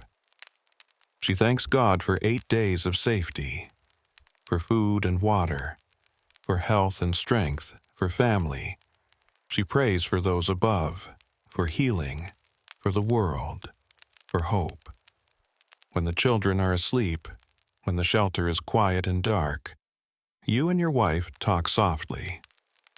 8 days, she says. 7 more to go. Then we check the radiation. Then we check. See if it's safe. What if it's not? Then we wait longer. We have supplies. We have time. I'm ready to go up. Ready to see the sun. Breathe real air. Me too. Soon. She curls against you. Tell me it will be okay. The world. Tell me it's not all gone. It's not all gone, you say firmly. Life is resilient. Humanity is resilient. We'll rebuild. It won't be easy, but we'll do it. Promise? Promise.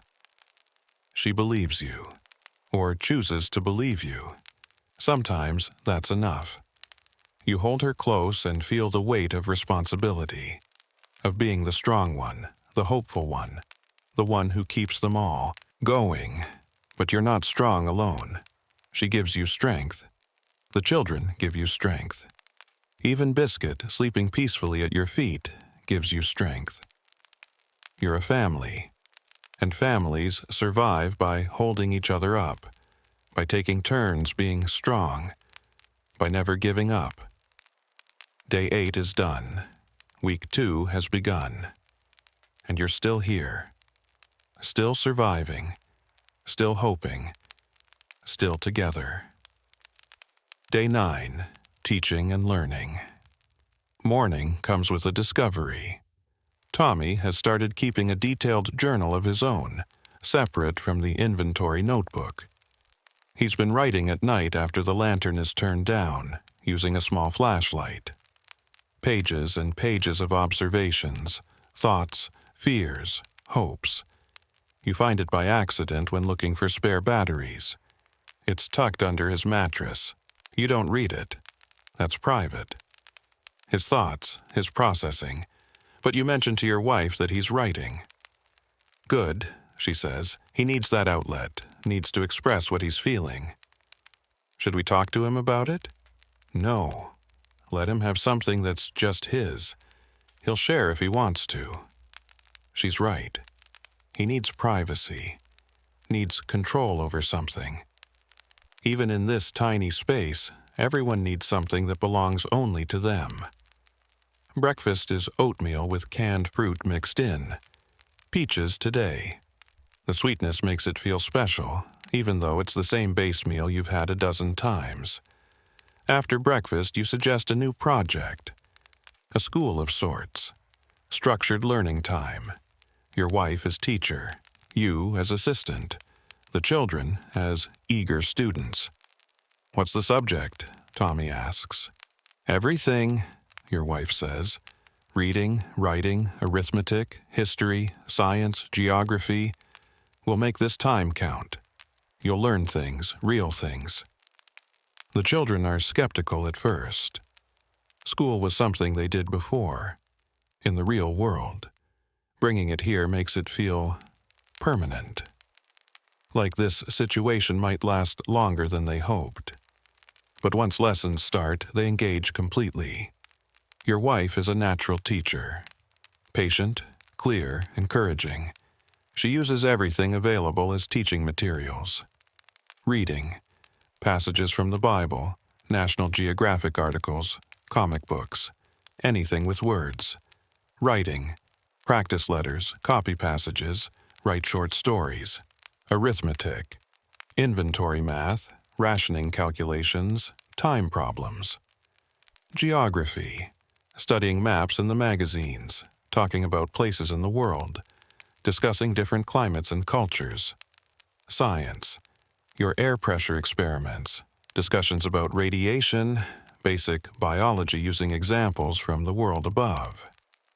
History, family stories, American history discussions, connections between past hardships and current situation.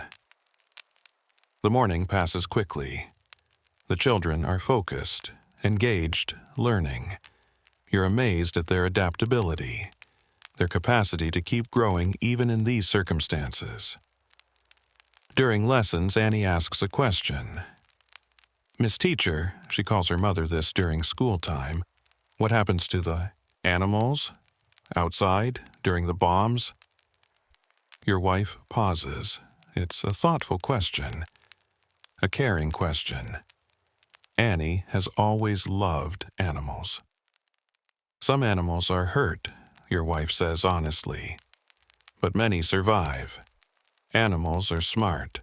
They burrow underground. They hide. They find shelter. And they're tough. Tougher than we think. What about birds? Birds can fly away. Far away. Many of them probably went to places that were safe. And deer and rabbits? They hide in forests, in dens. Animals are survivors, just like us." Annie seems satisfied with this. She nods seriously. "When we go back up, I'm going to put out food for them, help them recover." "That's a wonderful idea," your wife says. "We'll all help." Lunch is tomato soup. Standard rotation. But during lunch, you make an announcement. "This afternoon, we're going to do something different. We're going to reorganize the shelter, make it more comfortable, more like home." The children are excited. Any change feels good. Any novelty fights the monotony. After lunch, you work together. Moving boxes, rearranging supplies, creating more distinct spaces. A sleeping area, an eating area, a learning area, a play area. Your wife hangs more of Annie's drawings on the walls, creates a gallery, adds color and life to the concrete. Tommy's science notes go up too. Evidence of learning and growth. You rig a curtain from a spare blanket, giving the toilet area more privacy. Small touches. Dignity matters, especially in close quarters. Biscuit supervises the whole operation. He walks around sniffing everything in its new place, making sure his territory is still intact. When satisfied, he returns to his spot by the air vent and settles down. "Better," your wife says when you're done. "Much better." She's right. The space feels different. More intentional. Less like a bunker and more like not home, but a place where home is possible. In the afternoon, Tommy asks if he can teach Annie something. You agree immediately, giving him authority, responsibility, purpose. He teaches her how to play solitaire. She doesn't quite grasp the strategy yet, but she loves laying out the cards, the patterns, the colors. They play together quietly, his patience with his little sister beautiful to watch. Dinner is baked beans with Spam mixed in. Your wife has added dried onions and a pinch of sugar. It's almost like a real recipe. Almost like cooking instead of just heating. After dinner, you read more from The Old Man and the Sea. Santiago has finally returned to shore. The fish is destroyed. But he survived. He endured. He kept his dignity. Did he win? Annie asks. Yes, you say. He won because he didn't give up. He won because he stayed true to himself. Even though the fish was gone, even though the fish was gone. She thinks about this. So winning isn't about keeping things. It's about not giving up. You're struck by her understanding. She's 6 years old, and she's grasping concepts that many adults miss. Exactly, you say. That night, the mood is peaceful, calm. Everyone is tired from the reorganization, but it's good tired, productive tired, the kind that comes from accomplishing something together. When the children are asleep, you and your wife sit at the table with the lantern turned low, just sitting, being quiet together. Sometimes that's all you need. 9 days, she says eventually. 6 more to go. Then we can check. See if it's safe. Yes. What if we're afraid? What if we get to day 15 and we're too scared to go up? You consider this honestly. Then we wait 1 more day, and then another until we're ready. There's no rush. Better safe than sorry. But we can't stay down here forever. No, eventually we have to trust, have to step back into the world. But when we do, we'll do it together. She nods, takes your hand. Together. Always. You sit in comfortable silence watching the candle flame dance, listening to your children breathe, feeling biscuits weight against your legs, existing in this small bubble of safety and love and survival. 9 days down, however many more to go, but you're still here, still holding on, still believing in tomorrow. And that's enough for today. Day 10, halfway through. You wake up with a sense of significance.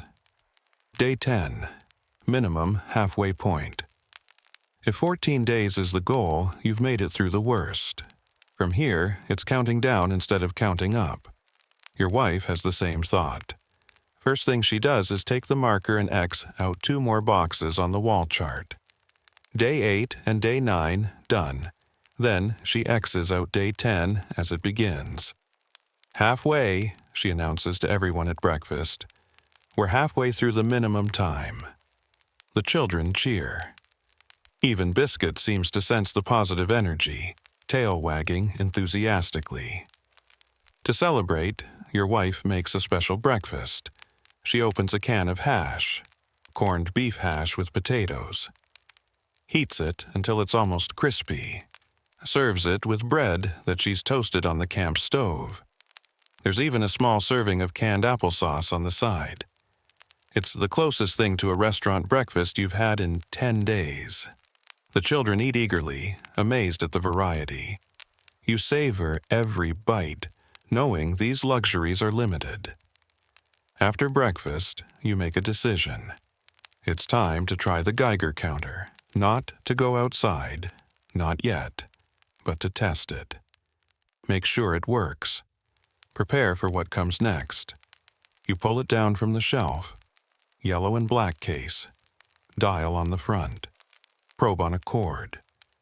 You remember the hardware store friend demonstrating it. The clicks and crackles it made near the uranium glass. What's that? Annie asks. It measures radiation, you explain. Invisible, dangerous particles. This machine can detect them, tell us if it's safe. Can I see? You turn it on. The battery is good, it hums to life. You wave the probe around the shelter. Nothing, no clicks, no crackles. The shelter is clean. The concrete is working. The depth is working. Everything is working. It's quiet, Tommy observes. That's good, right? Very good. Quiet means safe. You show the children how it works. Let them hold it. Wave it around. Demystify it. When the time comes to go up, they'll understand. They won't be afraid of the device. The morning is spent in lessons again. Your wife continues the school routine. It's working well. Giving structure. Giving purpose. The children are learning, growing, their minds staying active. Today's geography lesson focuses on Ohio, your state, your home. Your wife uses descriptions instead of maps.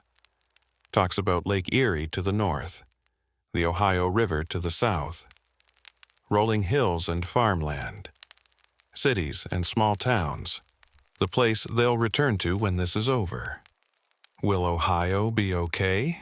Tommy asks. Will it look the same? Parts of it will, your wife says carefully. Rural areas probably weren't targeted. Small towns might be fine, but cities... She pauses. Cities might be damaged. We won't know until we can get news. Was our town a city? No, we're suburban, between the city and the country. We might be okay. Might, that word again, so much uncertainty. But hope lives in might. Lunch is chicken noodle soup. You're running low on variety, but that's okay. Consistency is comforting in its own way. The familiar becomes ritual. Ritual becomes strength. After lunch, during quiet time, something unexpected happens. The radio crackles to life on its own again. Stronger this time, clearer. A voice comes through, male, official sounding. This is the emergency broadcast system. Today marks 10 days since the attack. Radiation levels in rural areas are beginning to decline. Urban areas remain dangerous. All citizens should remain in shelter for minimum 14 days, longer if possible. Relief efforts are expanding. Food and water distribution centers are being established in safe zones. When you emerge, seek the nearest distribution center. Bring identification and family records if possible. Medical screening will be required. Remain calm. Help is available. This message will repeat. Then static again. Then silence. You and your wife look at each other. 10 days. The broadcast confirmed it. 10 days since the attack. And you've been safe this whole time. The plan worked. The shelter worked. The preparation saved you. They're organizing, your wife says. They're helping people. It's going to be okay. Yes, you agree and you believe it. Not just hoping, believing. The afternoon is lighter, easier. The radio message gave everyone energy, gave everyone hope. Real, concrete hope based on information. You play games, cards and checkers, everyone laughing and joking. Even losing doesn't feel bad. It's just playing, being together, being normal. Tommy teaches Annie how to play poker. Not real gambling, just the rules. The hierarchy of hands. She loves it. Loves the strategy and competition. Biscuit gets extra attention. The children play with him, gentle, wrestling and petting. He's patient with them, tolerant of their energy. He knows they need this. Need to touch something soft and living and warm. Dinner is special again. Another celebration. Your wife opens a can of chicken. Real chunks of chicken. She makes it into a stew with vegetables and potatoes. Serves it over bread. There's canned pears for dessert. This is restaurant food, Annie declares. Everyone laughs. It's not restaurant food. It's canned goods heated in a bunker. But compared to the last 10 days, it's a feast. After dinner, you tell stories again. This time about the future, about what you'll do when you get out, building on the plans from before. Tommy, I want to go fishing, at the lake, catch something big. Annie, I want to make cookies, real cookies, in the oven, with chocolate chips. Your wife, I want a garden, plant flowers, watch them grow. You, I want to take everyone for a drive, windows down, music on, just driving, seeing the world. Everyone agrees these are good plans, possible plans. The future feels real now, touchable, close. That night, prayers are different, less desperate, more thankful. Tommy thanks God for keeping them safe for 10 days, for the halfway point, for hope, for the radio message, for the promise of tomorrow. When the children are asleep, you and your wife hold each other in the darkness. 10 days, she whispers. 5 more to go, at minimum. We made it halfway. We can make it the rest of the way.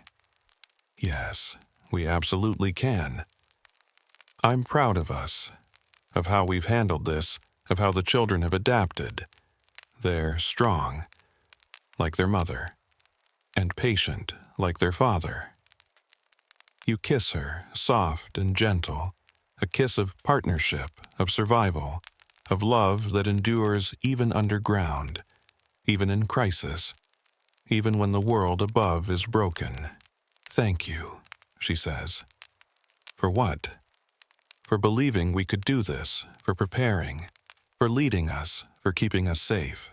We did it together, you remind her, every choice, every moment, together. Yes, she agrees. Together. You hold her until she falls asleep.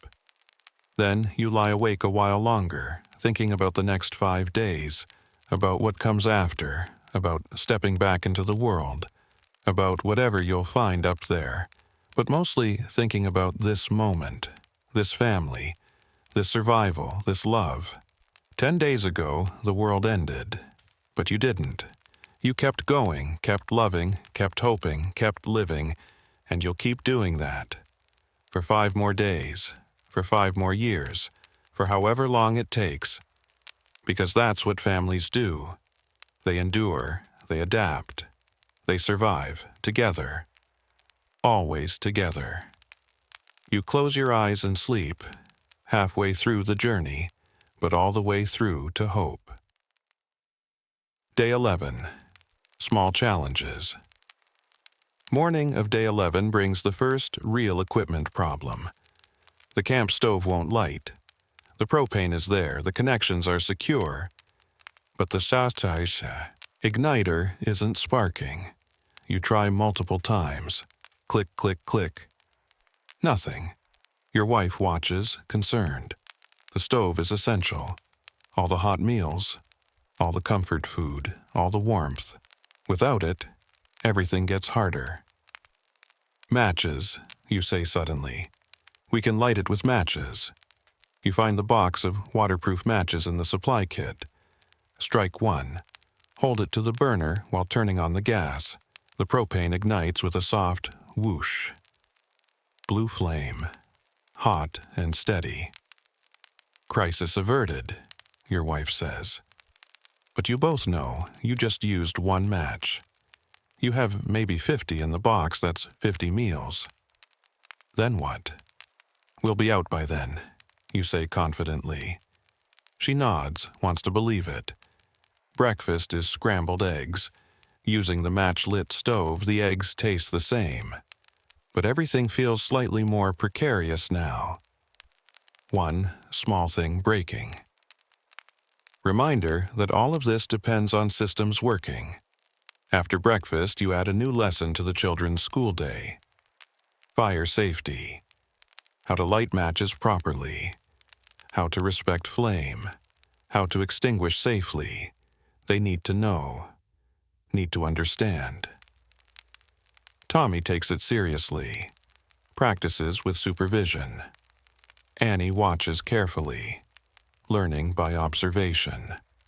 Fire is a tool, you explain.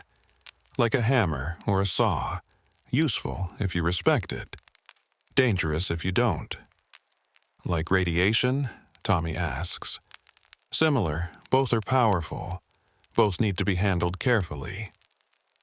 The morning lessons continue. Reading, writing, arithmetic. Your wife is patient and thorough. The children are learning faster than you expected. Minds are like muscles. They grow stronger with use. During lunch, tomato soup again, Annie makes an observation. Biscuit hasn't been outside in 11 days. Everyone stops, looks at the dog. He's lying in his usual spot, looking content. But Annie's right. 11 days inside. No grass, no trees, no running free. He seems okay, your wife says carefully, but he must miss it. He must want to go out. You look at Biscuit. He looks back at you. Tail thumps once, twice. If he's suffering, he's not showing it. Dogs live in the moment. Right now, he's fed and safe and with his family. That's enough. When we go back up, you promise Annie. First thing we'll do is let Biscuit run, as much as he wants. Deal? Deal, she says seriously. The afternoon brings restlessness. Everyone feels it. The walls are closing in. The routine is wearing thin. 11 days of sameness, of confined space, of limited movement. Bodies need to move. Minds need stimulation. Spirits need something new. Your wife recognizes it immediately. She's been managing morale for 11 days straight. She knows the signs. Exercise time, she announces. Real exercise, not just jumping jacks. We're going to move. She creates an obstacle course using the limited space. Step up on the bottom bunk. Jump down. Crawl under the table. Walk backward to the wall. Touch your toes 10 times, spin in a circle. Do it all again. The children love it. They race through the course, compete against each other, laugh when they bump into things. Biscuit barks excitedly, thinking it's a wonderful game. Even you and your wife participate. Moving your bodies, getting your heart rates up, sweating slightly in the confined space. It feels good, necessary, human. After 30 minutes, everyone is breathing hard, tired, but good tired. Energy released, restlessness channeled into something productive. Better? Your wife asks. Better, everyone agrees. Dinner is baked beans, standard rotation. But your wife has added something new. She's crushed crackers over the top, creating a crunchy topping. Small innovation, makes it feel different, special. After dinner, Tommy makes a request. Can we write letters? To people we miss? To people who might be up there? It's a beautiful idea. Therapeutic. A way to process feelings, to maintain connections even when separated. Your wife finds paper and pencils. Everyone settles in to write. Tommy writes to his best friend Jimmy from next door. He tells him about the shelter, about the games they've played, about school lessons, about hoping they'll play baseball again soon. His handwriting is careful, deliberate. Every word matters.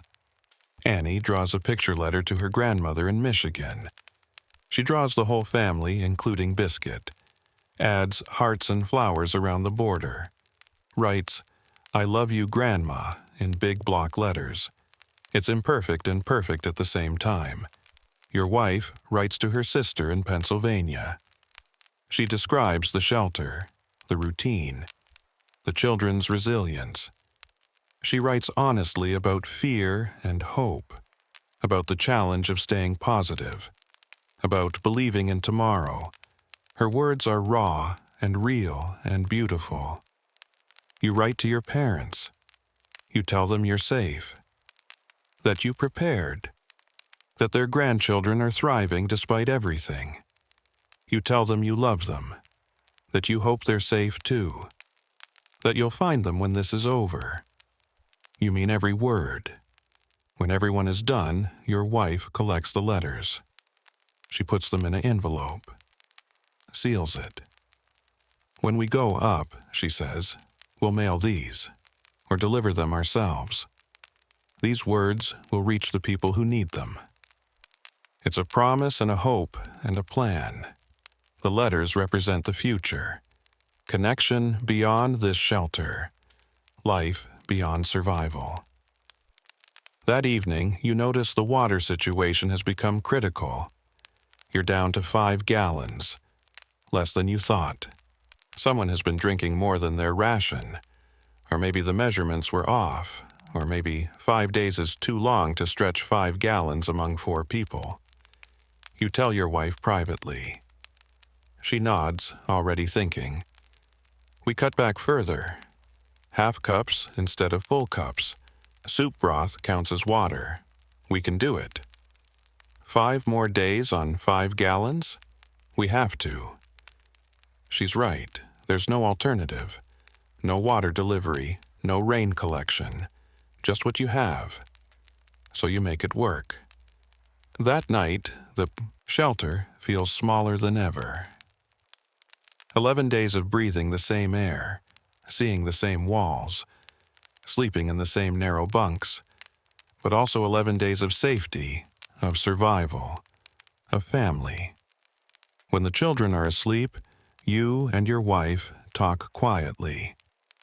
11 days, she says. 4 more to go. The water situation.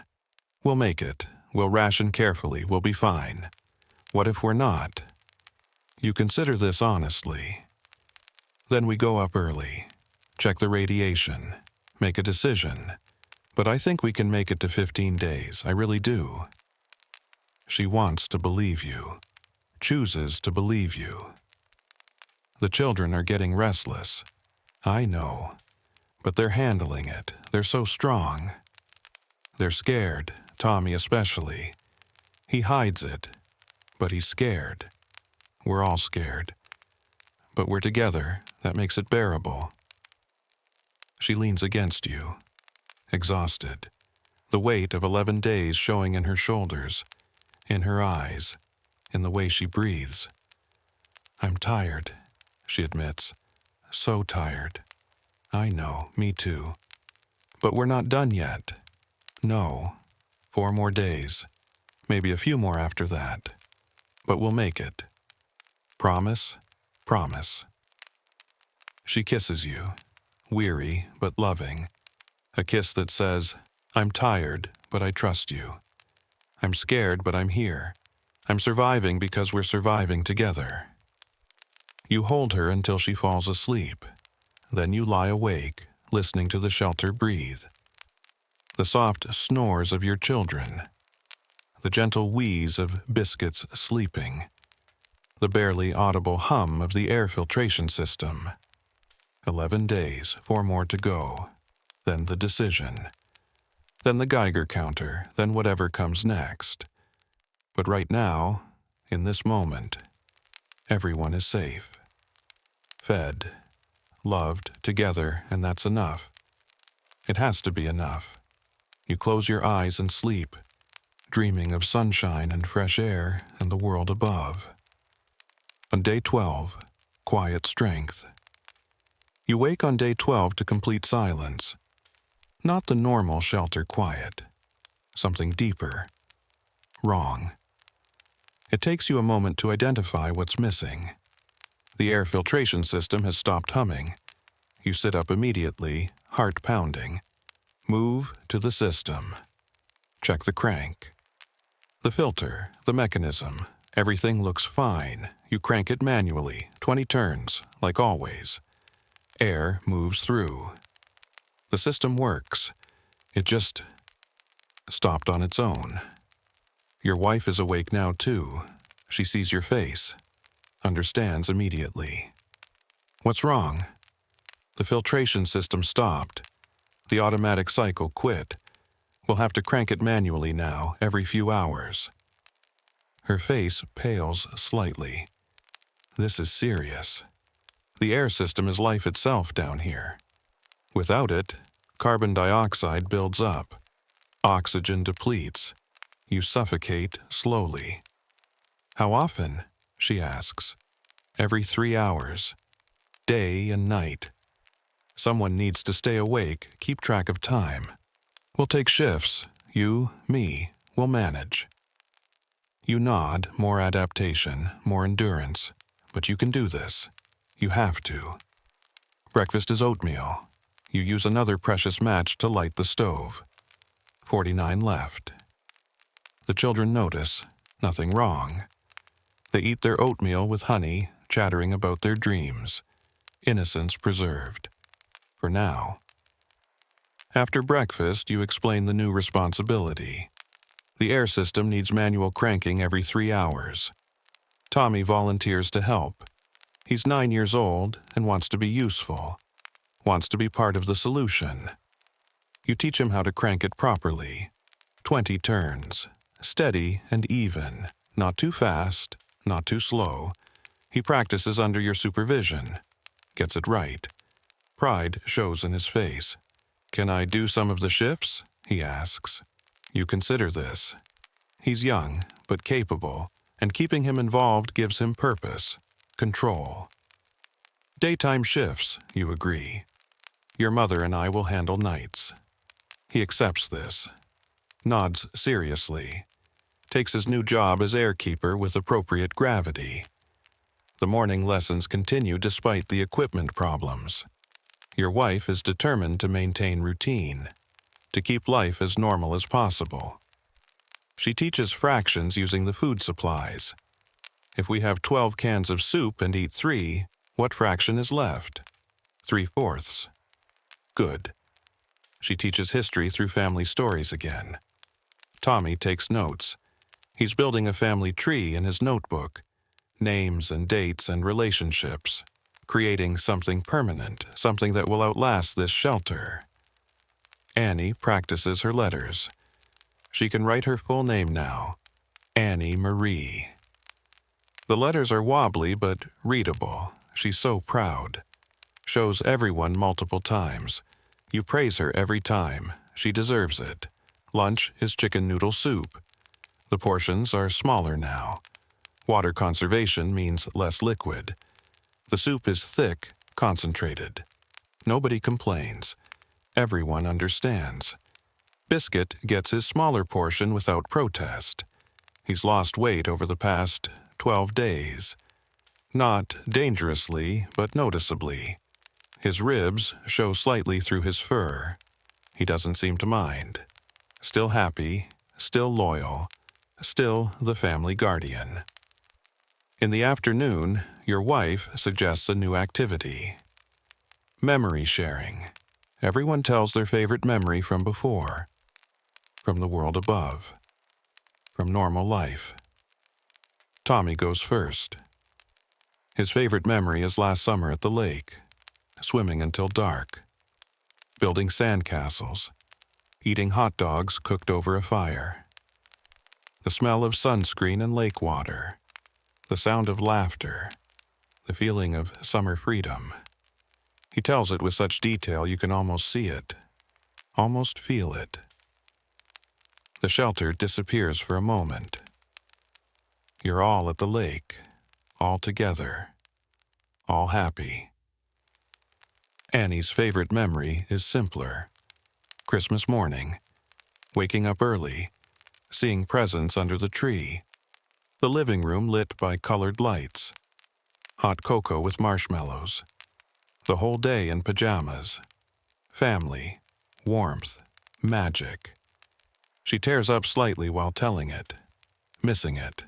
Wanting it back. Your wife pulls her close. Promises there will be more Christmases.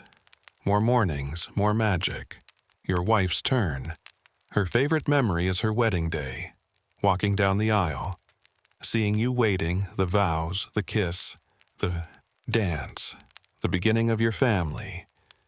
The best decision she ever made. She looks at you while telling it. Her eyes say, I'd do it again. Even knowing this. Even knowing we'd end up here. I'd still choose you. Your turn. You think carefully. So many memories. So many moments. You choose the day Tommy was born, holding him for the first time. Tiny and red and screaming. Perfect. The weight of him in your arms. The responsibility. The overwhelming love. The moment you became a father. That's when I understood, you say.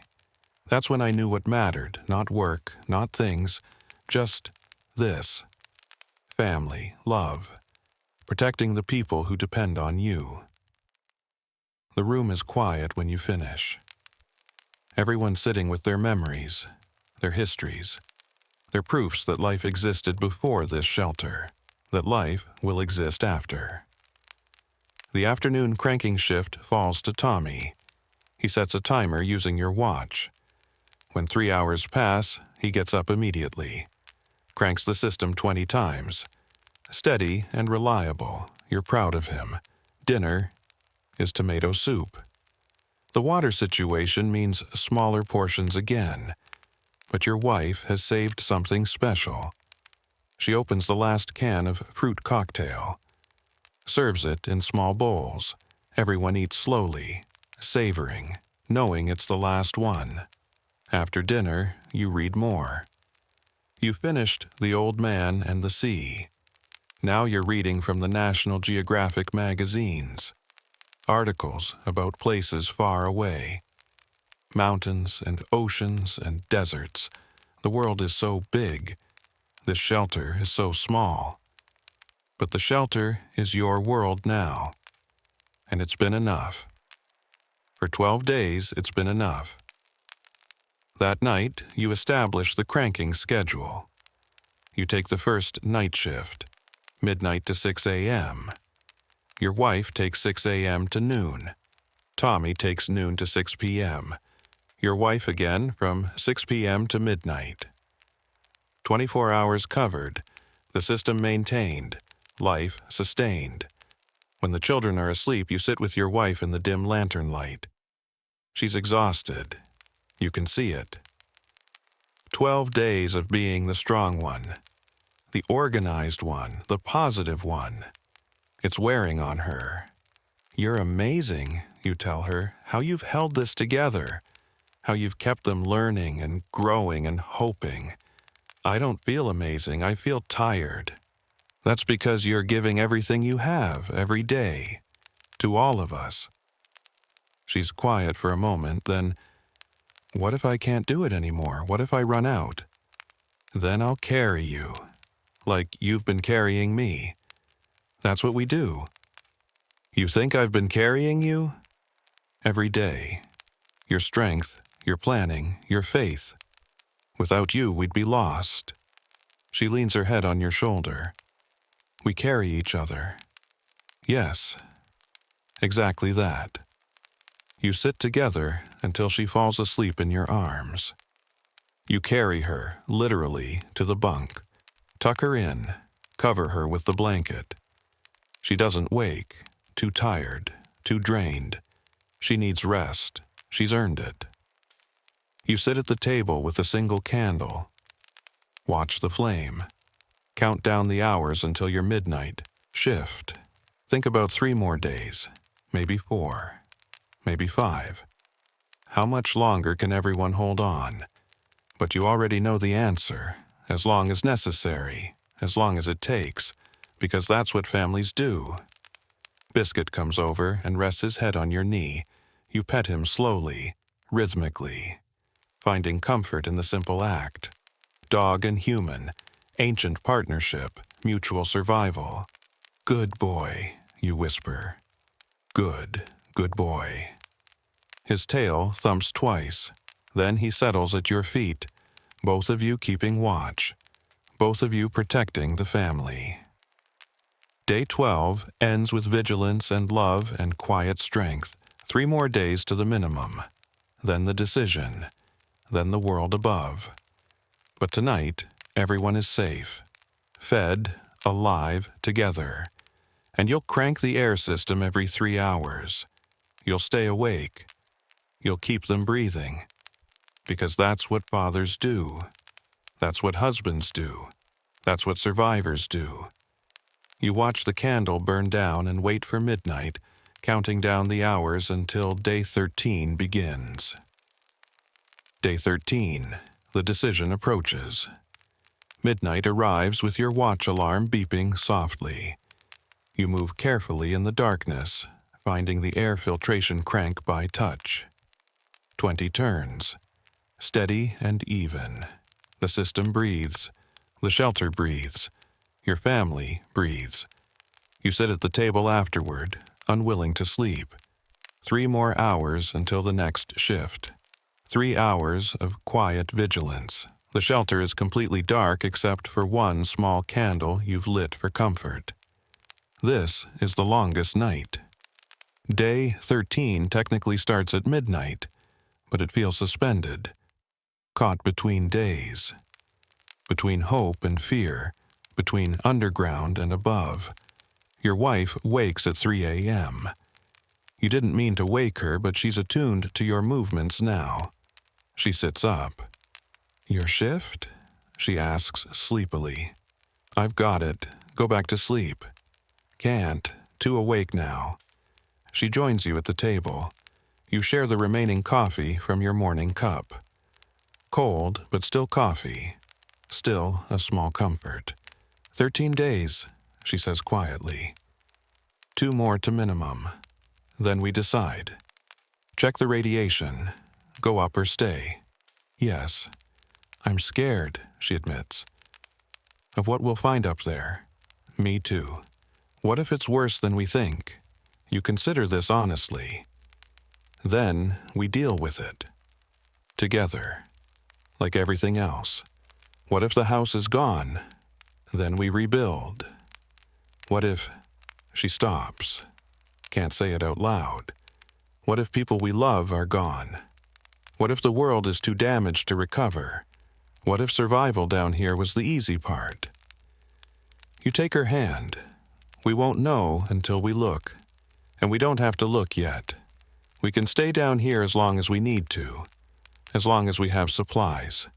As long as it takes to feel ready. She nods. Takes comfort in that. The choice. The control. Even if limited. 3 a.m. passes. You crank the system again. She goes back to bed.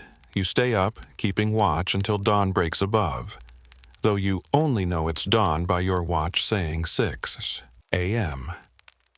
Breakfast is scrambled eggs, using another match. 48 left.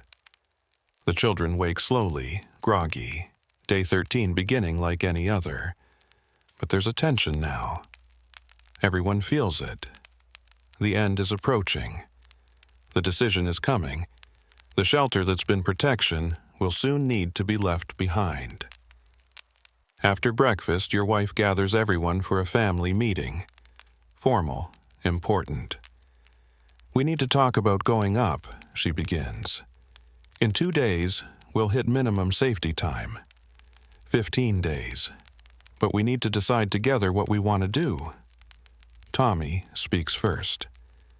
Can we go up at 15 days? Maybe.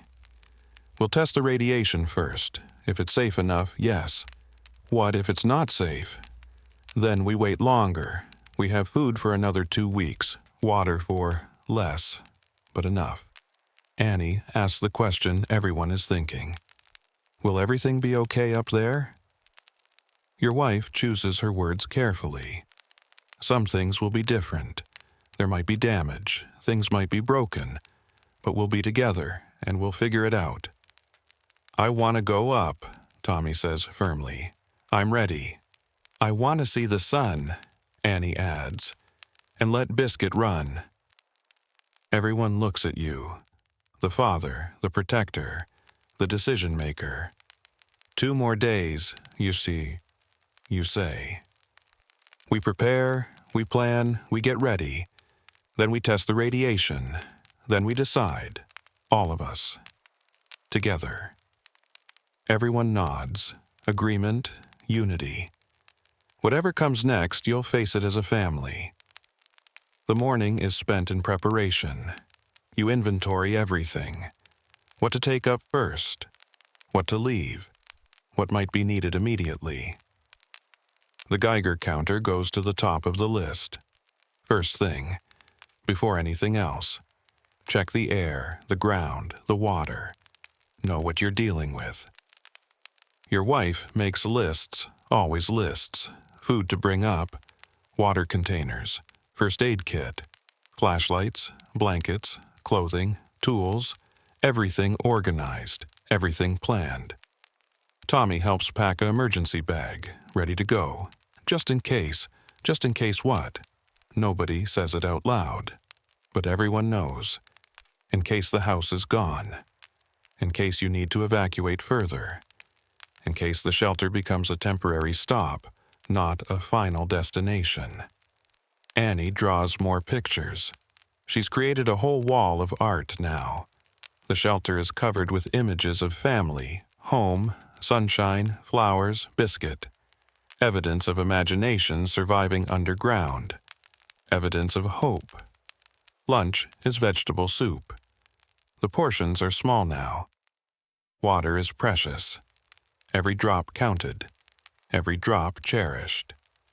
After lunch, Biscuit has a moment. He goes to the hatch and scratches. Not urgently, just persistently. He wants out. He's been patient for 13 days, but patience has limits. You go to him, kneel down. I know, boy, 2 more days. Maybe, then you can run, I promise. He looks at you with those brown eyes. Trusting. Believing. You'll keep your promise. You have to. The afternoon brings the 3 o'clock cranking shift. Tommy handles it perfectly. He's taken ownership of this job, serious and responsible. You're proud of him. He's grown up in 13 days, matured in ways most 9-year-olds never have to. Dinner is baked beans, the last can. Tomorrow, you'll start on the backup supplies, the things you saved, the emergency reserves. But you're close enough to the end now. You can start using them. Your wife serves the beans with crackers and a tiny bit of peanut butter spread thin on each cracker. Protein, calories, energy for what comes next. After dinner, you have a conversation about the plan, the actual steps, the sequence. Day 15. Morning. Wake early. Prepare everything. Get the Geiger counter ready. Someone goes up first. Just to the basement, not outside. Tests the air in the basement with the Geiger counter. If safe, calls down. Everyone else comes up to the basement. Tests again. If still safe, moves to the first floor. Tests outside through a cracked window. If safe enough, one person goes outside briefly. Tests ground, water, air. Reports back. Everyone decides together. Stay in the house, go to a relief center, wait longer in the shelter. It's a good plan. Careful, methodical, safe as possible. Tommy asks who goes up first. I do, you say immediately. I test everything first. Make sure it's safe for you. But what if it's not safe? What if something happens to you? Then Mom comes next. Then you and Annie stay down until we figure it out. Your wife doesn't argue. She knows you're right. You have to go first. It's your job, your responsibility, your family. That night, prayers are different. Led by Annie this time, her small voice in the darkness. Thank you, God, for 13 days safe. Thank you for our shelter. Thank you for Mama and Daddy and Tommy and Biscuit. Please help us go up soon. Please let everything be okay. Please let the sun still be shining. Amen. Amen, everyone echoes. When the children are asleep, you and your wife lie in the narrow bunk. 2 more nights of this. 2 more nights underground. Then the unknown. "I'm scared," she whispers. "Me too. What if we're not ready? We're as ready as we'll ever be, and we'll have each other. Always?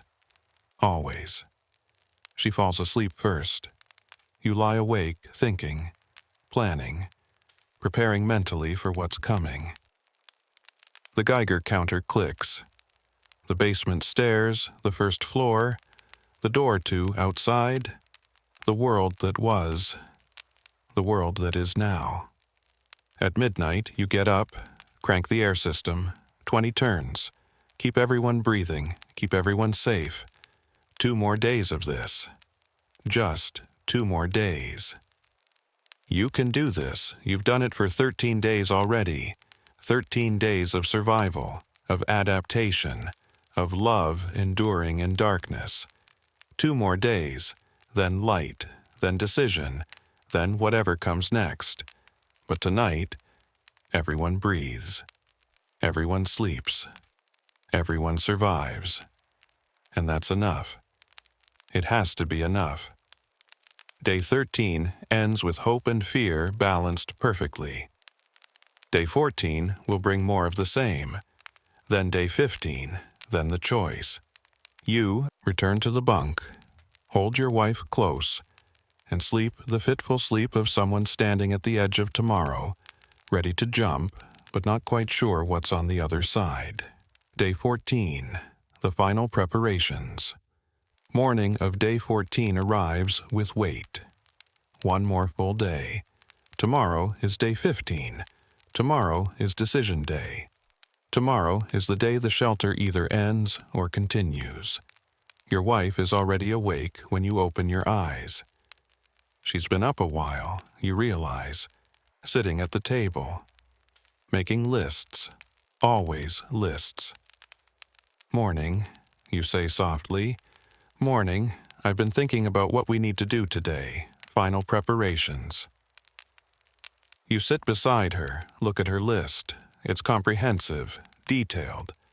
Everything organized into steps. Check all equipment one last time. Test the Geiger counter with the uranium glass sample. Make sure it's working perfectly. Pack emergency bags for everyone. 1 bag per person that can be grabbed quickly. Explain the plan again to the children. Make sure they understand their roles. Practice the evacuation sequence. From shelter to basement to first floor. Do a final inventory. Know exactly what's left. Write down the plan, step by step. So if panic sets in, there's something to follow. "This is good," you tell her. "Really good. I don't want to forget anything. I don't want to make a mistake when we go up." "We won't. You've thought of everything." Breakfast is oatmeal. The second to last portion of oats. Tomorrow will be the last. Then you'll move to backup supplies. But by tomorrow, hopefully you won't need them. Hopefully you'll be above, breathing fresh air, seeing sunlight. Hopefully. After breakfast, you gather everyone. Explain today's mission. Final preparations. Everyone has jobs. Everyone participates. Tommy's job. Help pack the emergency bags. 1 change of clothes for everyone. Basic toiletries. Flashlights. Your important documents. Birth certificates, marriage license, property deed. Things that prove you exist. That you own things. That you're citizens of this country. Annie's job. Gather her favorite drawings. Roll them carefully. Pack them in a tube made from a cardboard cylinder you've saved. Her art deserves to survive, to see the world above, to be evidence of what was endured. Your wife's job. Final food inventory. Count everything. Record it. Know what's available if you need to come back down, if the radiation is too high, if the world above isn't ready for you yet. Your job. Test all equipment. The Geiger counter especially, the flashlights, the radio, the camp stove. everything that might be needed in the next 24 hours. Everyone works through the morning, focused, purposeful. The shelter is full of activity. No more quiet reflection. No more passive waiting. Now it's active preparation, controlled movement toward the future. You test the Geiger counter with the small piece of uranium glass you've kept. The device crackles to life, clicks rapidly.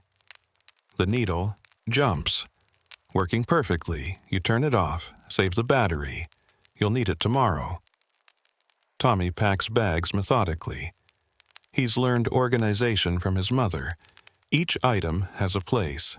Each bag has a purpose. He labels them with the marker. Tommy, Annie, Mom, Dad. Clear, unambiguous. Annie has selected her favorite pictures. The family portrait, the sunshine, the flowers, Biscuit with his speech bubble. She rolls them carefully, proudly. Her art, her contribution, her proof that beauty existed even underground.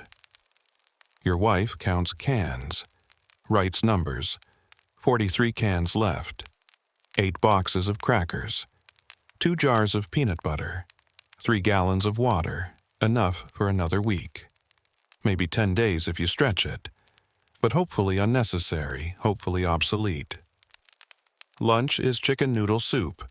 Everyone is too nervous to be very hungry, but you eat anyway. Need strength, need energy, need to be ready for whatever tomorrow brings. After lunch, you run through the evacuation sequence, like a fire drill, like practice. I go up first, you say. Up the ladder. Open the hatch slowly. Test the air in the basement with the Geiger counter. If it's safe, I call down. Count to 30. If you don't hear me call, close the hatch and wait. Everyone nods. Mom comes up second. We both test. Make sure readings are consistent. Then we call for you, Tommy.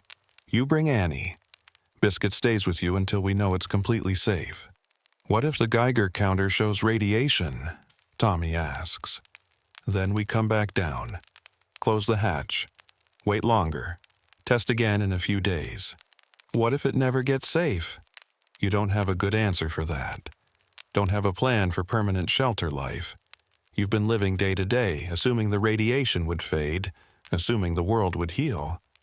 But what if it doesn't? Then we figure out something else, you say finally. But let's not worry about that yet, one step at a time. The afternoon is spent in quiet activities. Everyone is thinking, processing, preparing mentally. Tomorrow, everything changes, for better or worse. No more shelter routine, no more concrete walls protecting you from the unknown. Tommy reads his comic books one more time, memorizing them. These pages have been his escape, his entertainment, his education in courage and heroism. Annie talks to Biscuit, tells him about tomorrow, about going up, about running free. Biscuit's tail wags. He doesn't understand words, but he understands tone, understands excitement, understands hope. Your wife writes in her journal, final entry as shelter resident, recording everything. The fear, the hope, the love, the survival. 14 days underground. 14 days as a family. 14 days that changed everything. You sit at the table and think about your parents, your brother, Mrs. Henderson, all the people you left above. Wonder who survived, who didn't, how much the world has changed. Tomorrow you'll know. Tomorrow you'll see. Tomorrow everything becomes real. Dinner is the last can of pork and beans. Your wife serves it ceremonially. This is the last shelter meal. The last time you'll eat as underground residents. Tomorrow you'll eat as surface dwellers, as survivors, as people who made it through. The beans taste different, special, sacred. Everyone eats slowly, savoring, remembering this moment, this meal, this family. After dinner, Tommy asks a question. "Dad, what if it's really bad up there? What if everything is destroyed?" You consider how to answer. How much truth, how much hope. "Then we survive anyway," you say finally.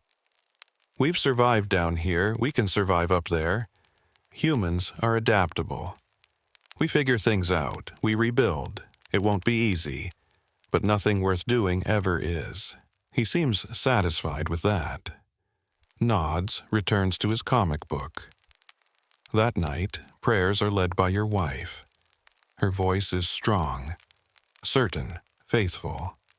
Thank you for 14 days of safety, for shelter, for food and water, for health, for family, for love that endures even in darkness. Tomorrow we step back into your world.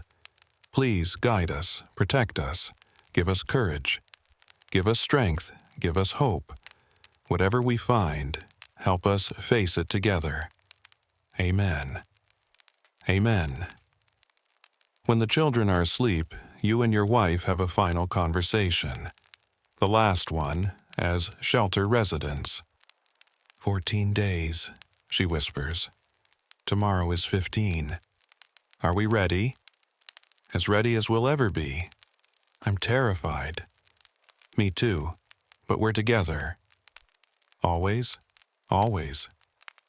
She cries then, quietly, into your shoulder, releasing 14 days of held-back emotion, 14 days of being strong, of being the organized one, the faithful one, the one who held everyone together.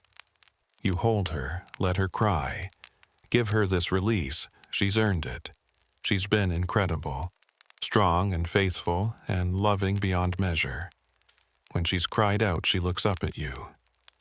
"Thank you," she says. "For what?" "For saving us, for building this shelter, for leading us, for loving us. We saved each other." "Yes," she agrees. "Yes, we did." You lie together in the darkness. One more night underground.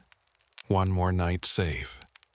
One more night together in this concrete womb. Tomorrow you'll be born again. Back into the world. Back into sunlight. Back into uncertainty and possibility and whatever remains. But tonight, you're here. Safe. Loved. Surviving. At midnight, you get up one more time. Crank the air system. 20 turns. Keep everyone breathing. One more night. Just one more night. You return to the bunk. Hold your wife close. Feel Biscuit's weight at your feet. Listen to your children breathe. Memorize this moment, this feeling, this safety. Tomorrow, everything changes. Tomorrow, you face the world. Tomorrow, you discover what survival really means. But tonight, everyone is safe, fed, loved together. And that's enough. That's always been enough. That's all that really matters. You close your eyes and sleep the deep sleep of someone who's earned rest, who's survived, who's ready for whatever comes next. Day 14 ends. Day 15 waits above, and you'll meet it together, just like always. Day 15, the ascent. You wake before dawn, before your watch alarm, before anyone else. It's automatic now, the internal clock of a father protecting his family. But today is different. Today is day 15. Today you go up. You lie still for a moment. Listen to the shelter breathe. Your family breathe. Biscuit's soft snoring. The barely audible hum of the manually cranked air system. Sounds that have become home. Then you get up. Quietly. Carefully. Time to prepare. You dress in your best clothes, the ones you packed for this moment. clean pants, a button-down shirt, work boots. If you're going back into the world, you'll do it with dignity. You'll do it looking like a man who survived, not a victim who hid. Your wife wakes. She knows immediately what day it is. You see it in her eyes. Fear and hope mixing. She doesn't speak, just nods, gets up, starts her own preparations. The children wake next, Tommy first. He sits up, looks at you. Today? Today? I'm scared. Me too, son. But we're together. Annie wakes crying. She had a nightmare. Your wife gathers her close, soothes her. It's okay, baby. Today we see the sun. Today we let Biscuit run. Today we go home. Home. Such a simple word. Such a complex hope. Breakfast is the last of the oatmeal. The final meal underground. Your wife serves it with honey and dried fruit. Makes it special. A breakfast to remember. Everyone eats slowly, savoring, delaying. Not quite ready for what comes next, but knowing it must come.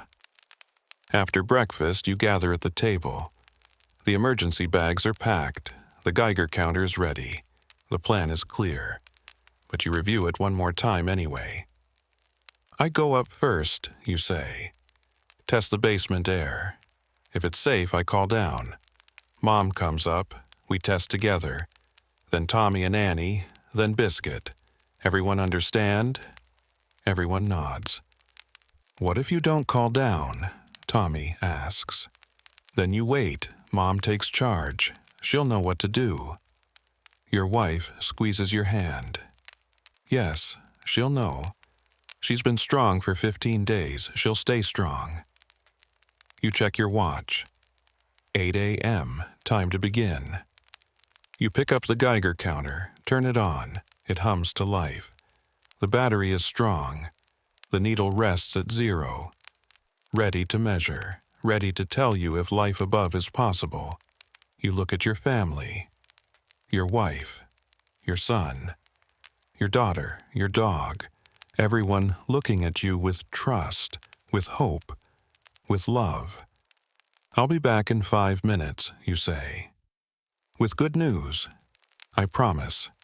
You move to the ladder, put your foot on the first rung. The metal is cold. Familiar. You've climbed up to crank the hatch wheel for maintenance, but never opened it. Never broken the seal.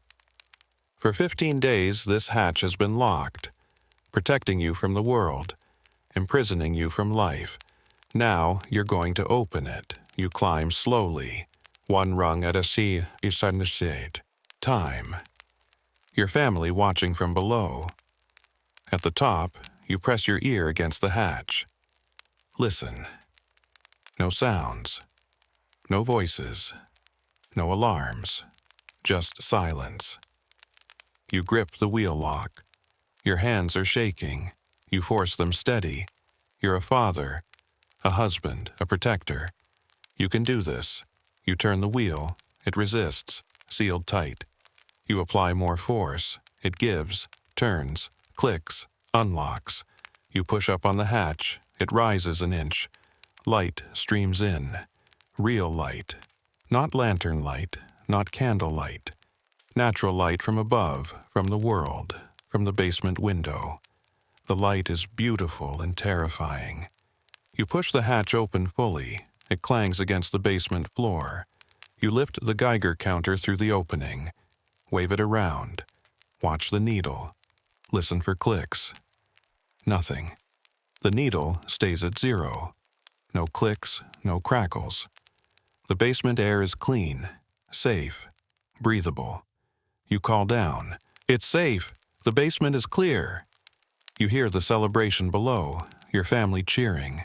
You climb up the rest of the way, stand in your basement for the first time in 15 days. It looks normal, unchanged.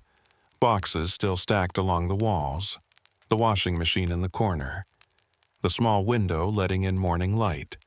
Everything exactly as you left it. Your wife comes up next. She climbs quickly, emerges into the basement, looks around, tears streaming down her face. "We're up," she whispers.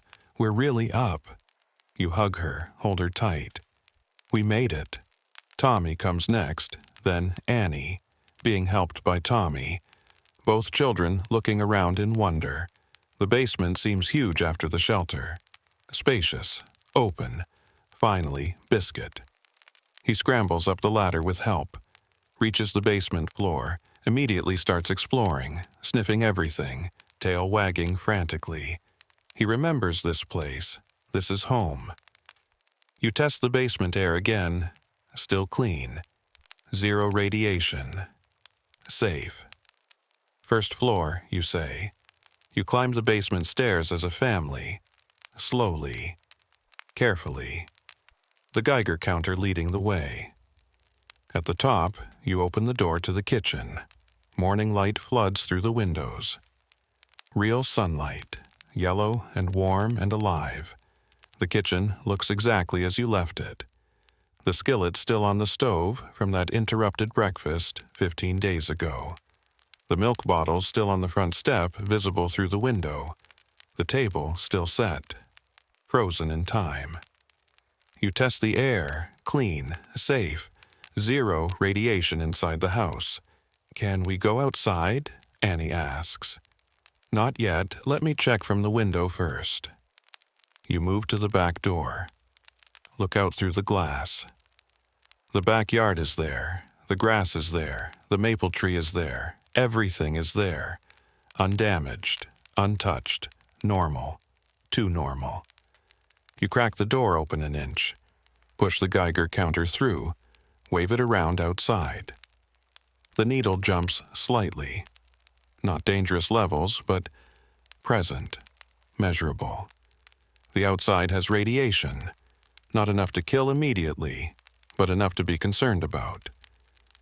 Outside is higher, you report. Not dangerous for short exposure, but we can't stay out long.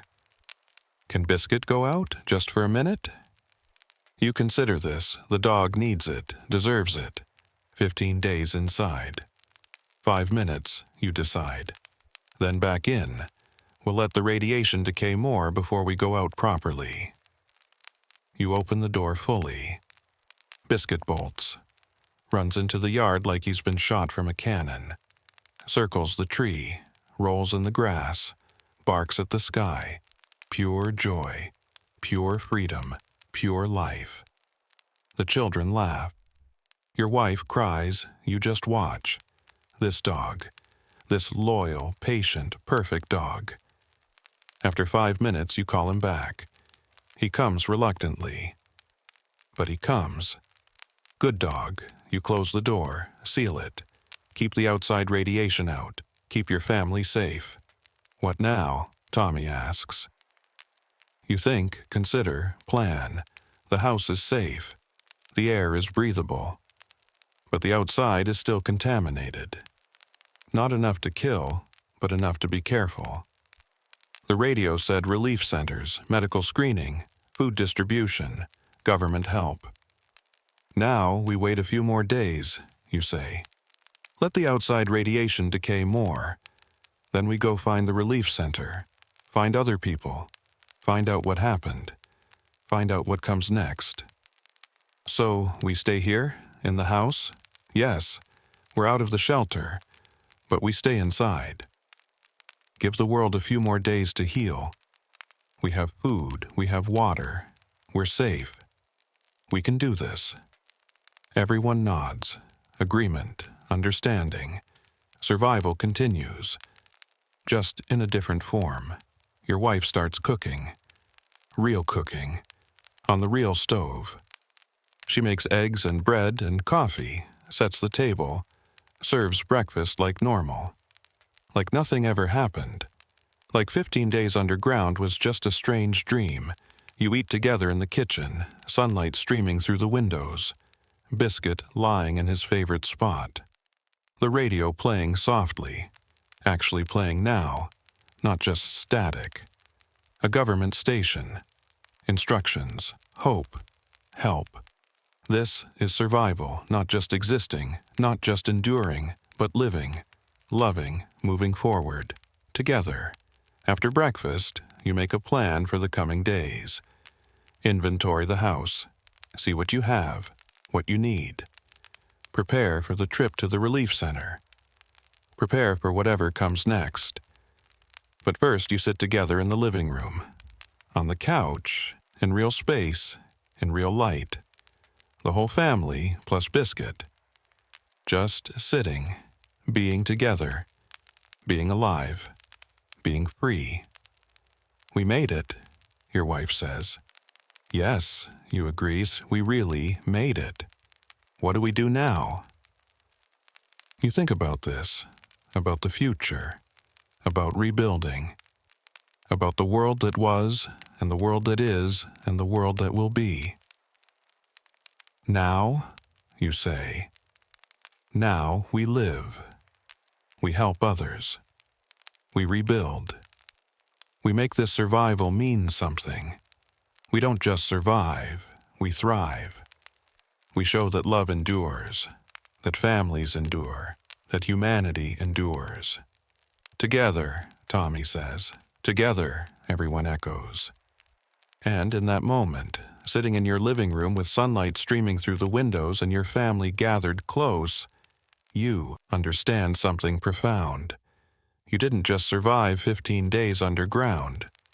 You survived with your humanity intact, your love intact, your hope intact, your family whole and strong and together. That's the real victory. Not just staying alive, but staying human, staying loving, staying hopeful even in darkness. The world outside is damaged, changed, uncertain, but you're ready for it, because you've already survived the impossible. You've already done the unthinkable. You've already proven that love is stronger than fear, that family is stronger than crisis, that hope is stronger than despair. Whatever comes next, you'll face it, together, just like always. The shelter saved your lives, but your family saved your souls, and that makes all the difference. Day 15. The first day of the rest of your lives. The first day of rebuilding. The first day of hope made real. And it's beautiful. Epilogue, 3 months later. January 1957. 3 months since you opened the hatch. 3 months since you climbed back into the world. 3 months since day 15. You're standing in your backyard. The grass is brown now. Winter, cold, but growing again.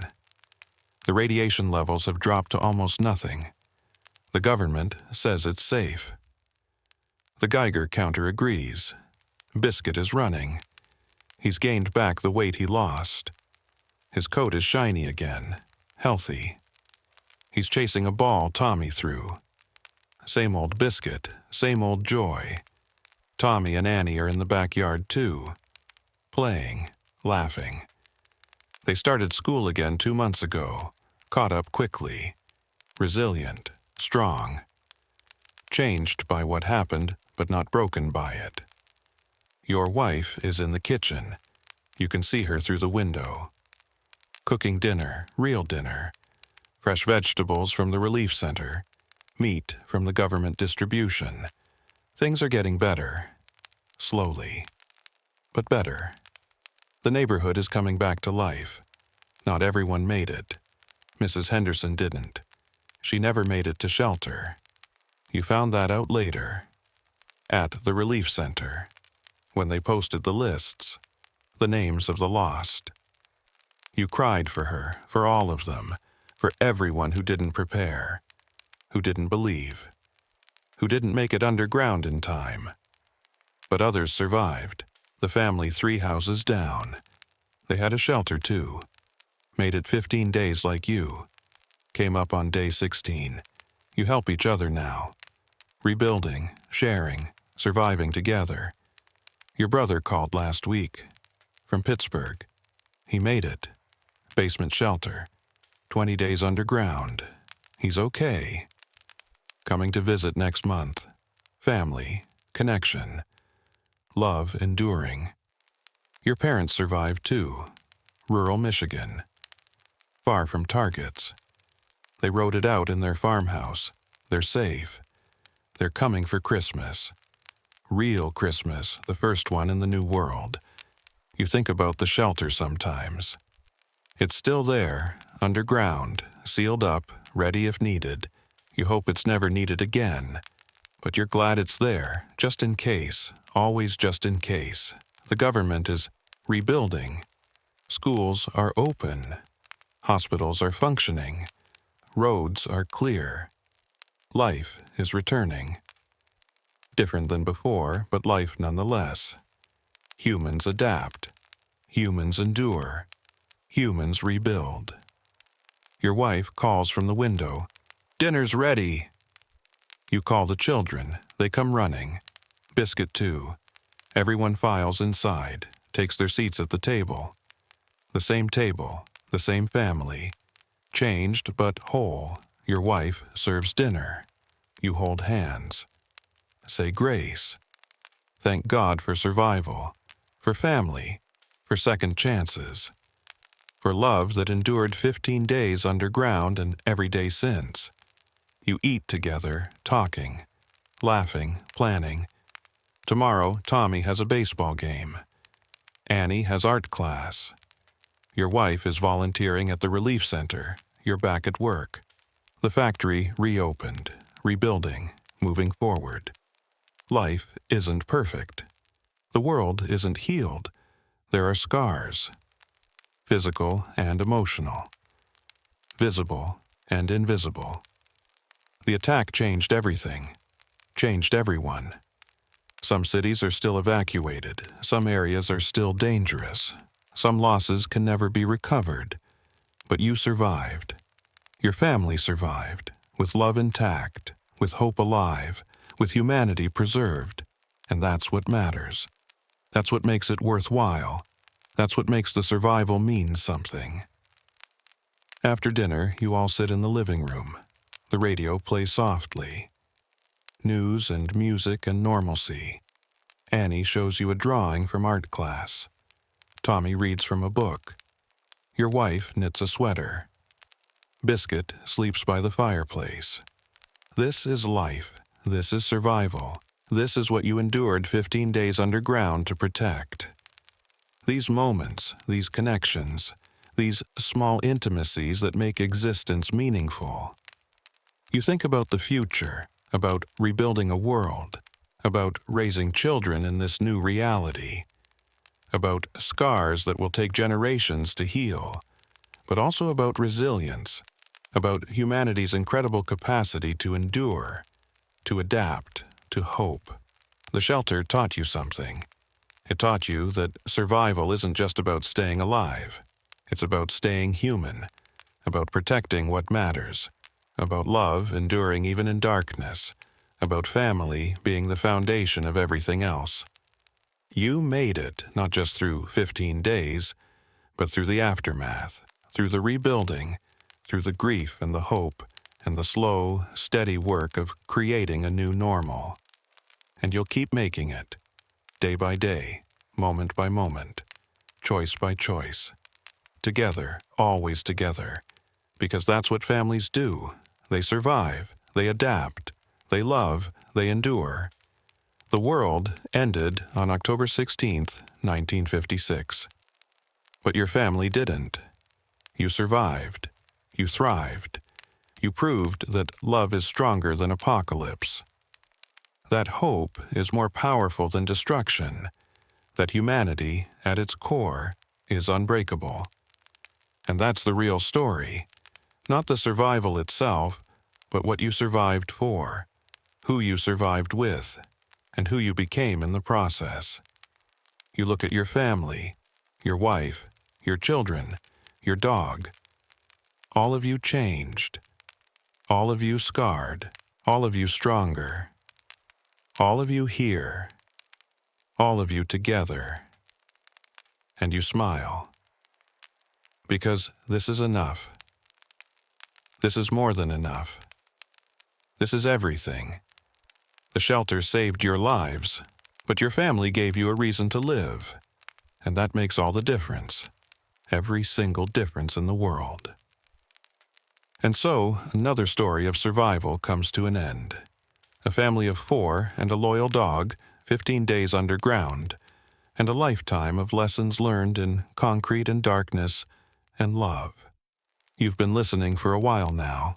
Maybe you're still awake. Maybe you're drifting. Maybe you're somewhere in between, suspended in that peaceful space where stories become dreams and dreams become comfort. I hope this tale gave you something. Maybe perspective. Maybe peace. Maybe just a gentle way to pass the hours of the night. We told it as cozily as we could. A story of survival that was also a story of love, of family, of hope enduring even in the darkest places. The 1950s are long behind us now. That particular fear, that specific threat, has faded into history. But the lesson remains. Preparation matters. Family matters. Love matters. In any crisis, in any darkness, in any impossible situation, what gets us through isn't just food and water and shelter. It's each other.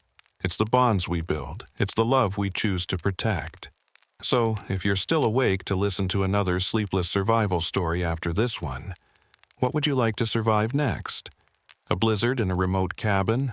A power grid failure in the suburbs? A flood that lasts for weeks?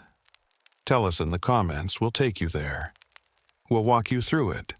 We'll show you how to endure with grace and courage, and maybe even comfort. Because that's what we do here.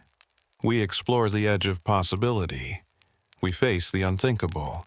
We find the cozy in the crisis, the warmth in the survival, the hope in the endurance. We remind you that humans are remarkably adaptable, that families are incredibly strong, that love really does endure all things. Thank you for spending this evening with us. Thank you for imagining yourself in that shelter, in that family, in that story. Thank you for believing, even for a few hours, that survival can be beautiful, that crisis can reveal strength you didn't know you had, that darkness eventually gives way to light. Sleep well, sleepless survivors. Dream of sunshine and open spaces and families gathered around tables. Dream of dogs running free and children laughing and the simple, profound joy of another day above ground. Dream of resilience and hope and love that survives anything. And remember, no matter what you're going through, no matter what keeps you awake tonight, you're stronger than you think. You're more adaptable than you know. You're capable of enduring things you never imagined, just like they did, just like you could.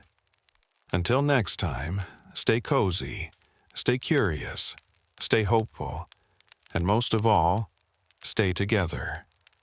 Because that's how we survive, that's how we thrive, that's how we make it through.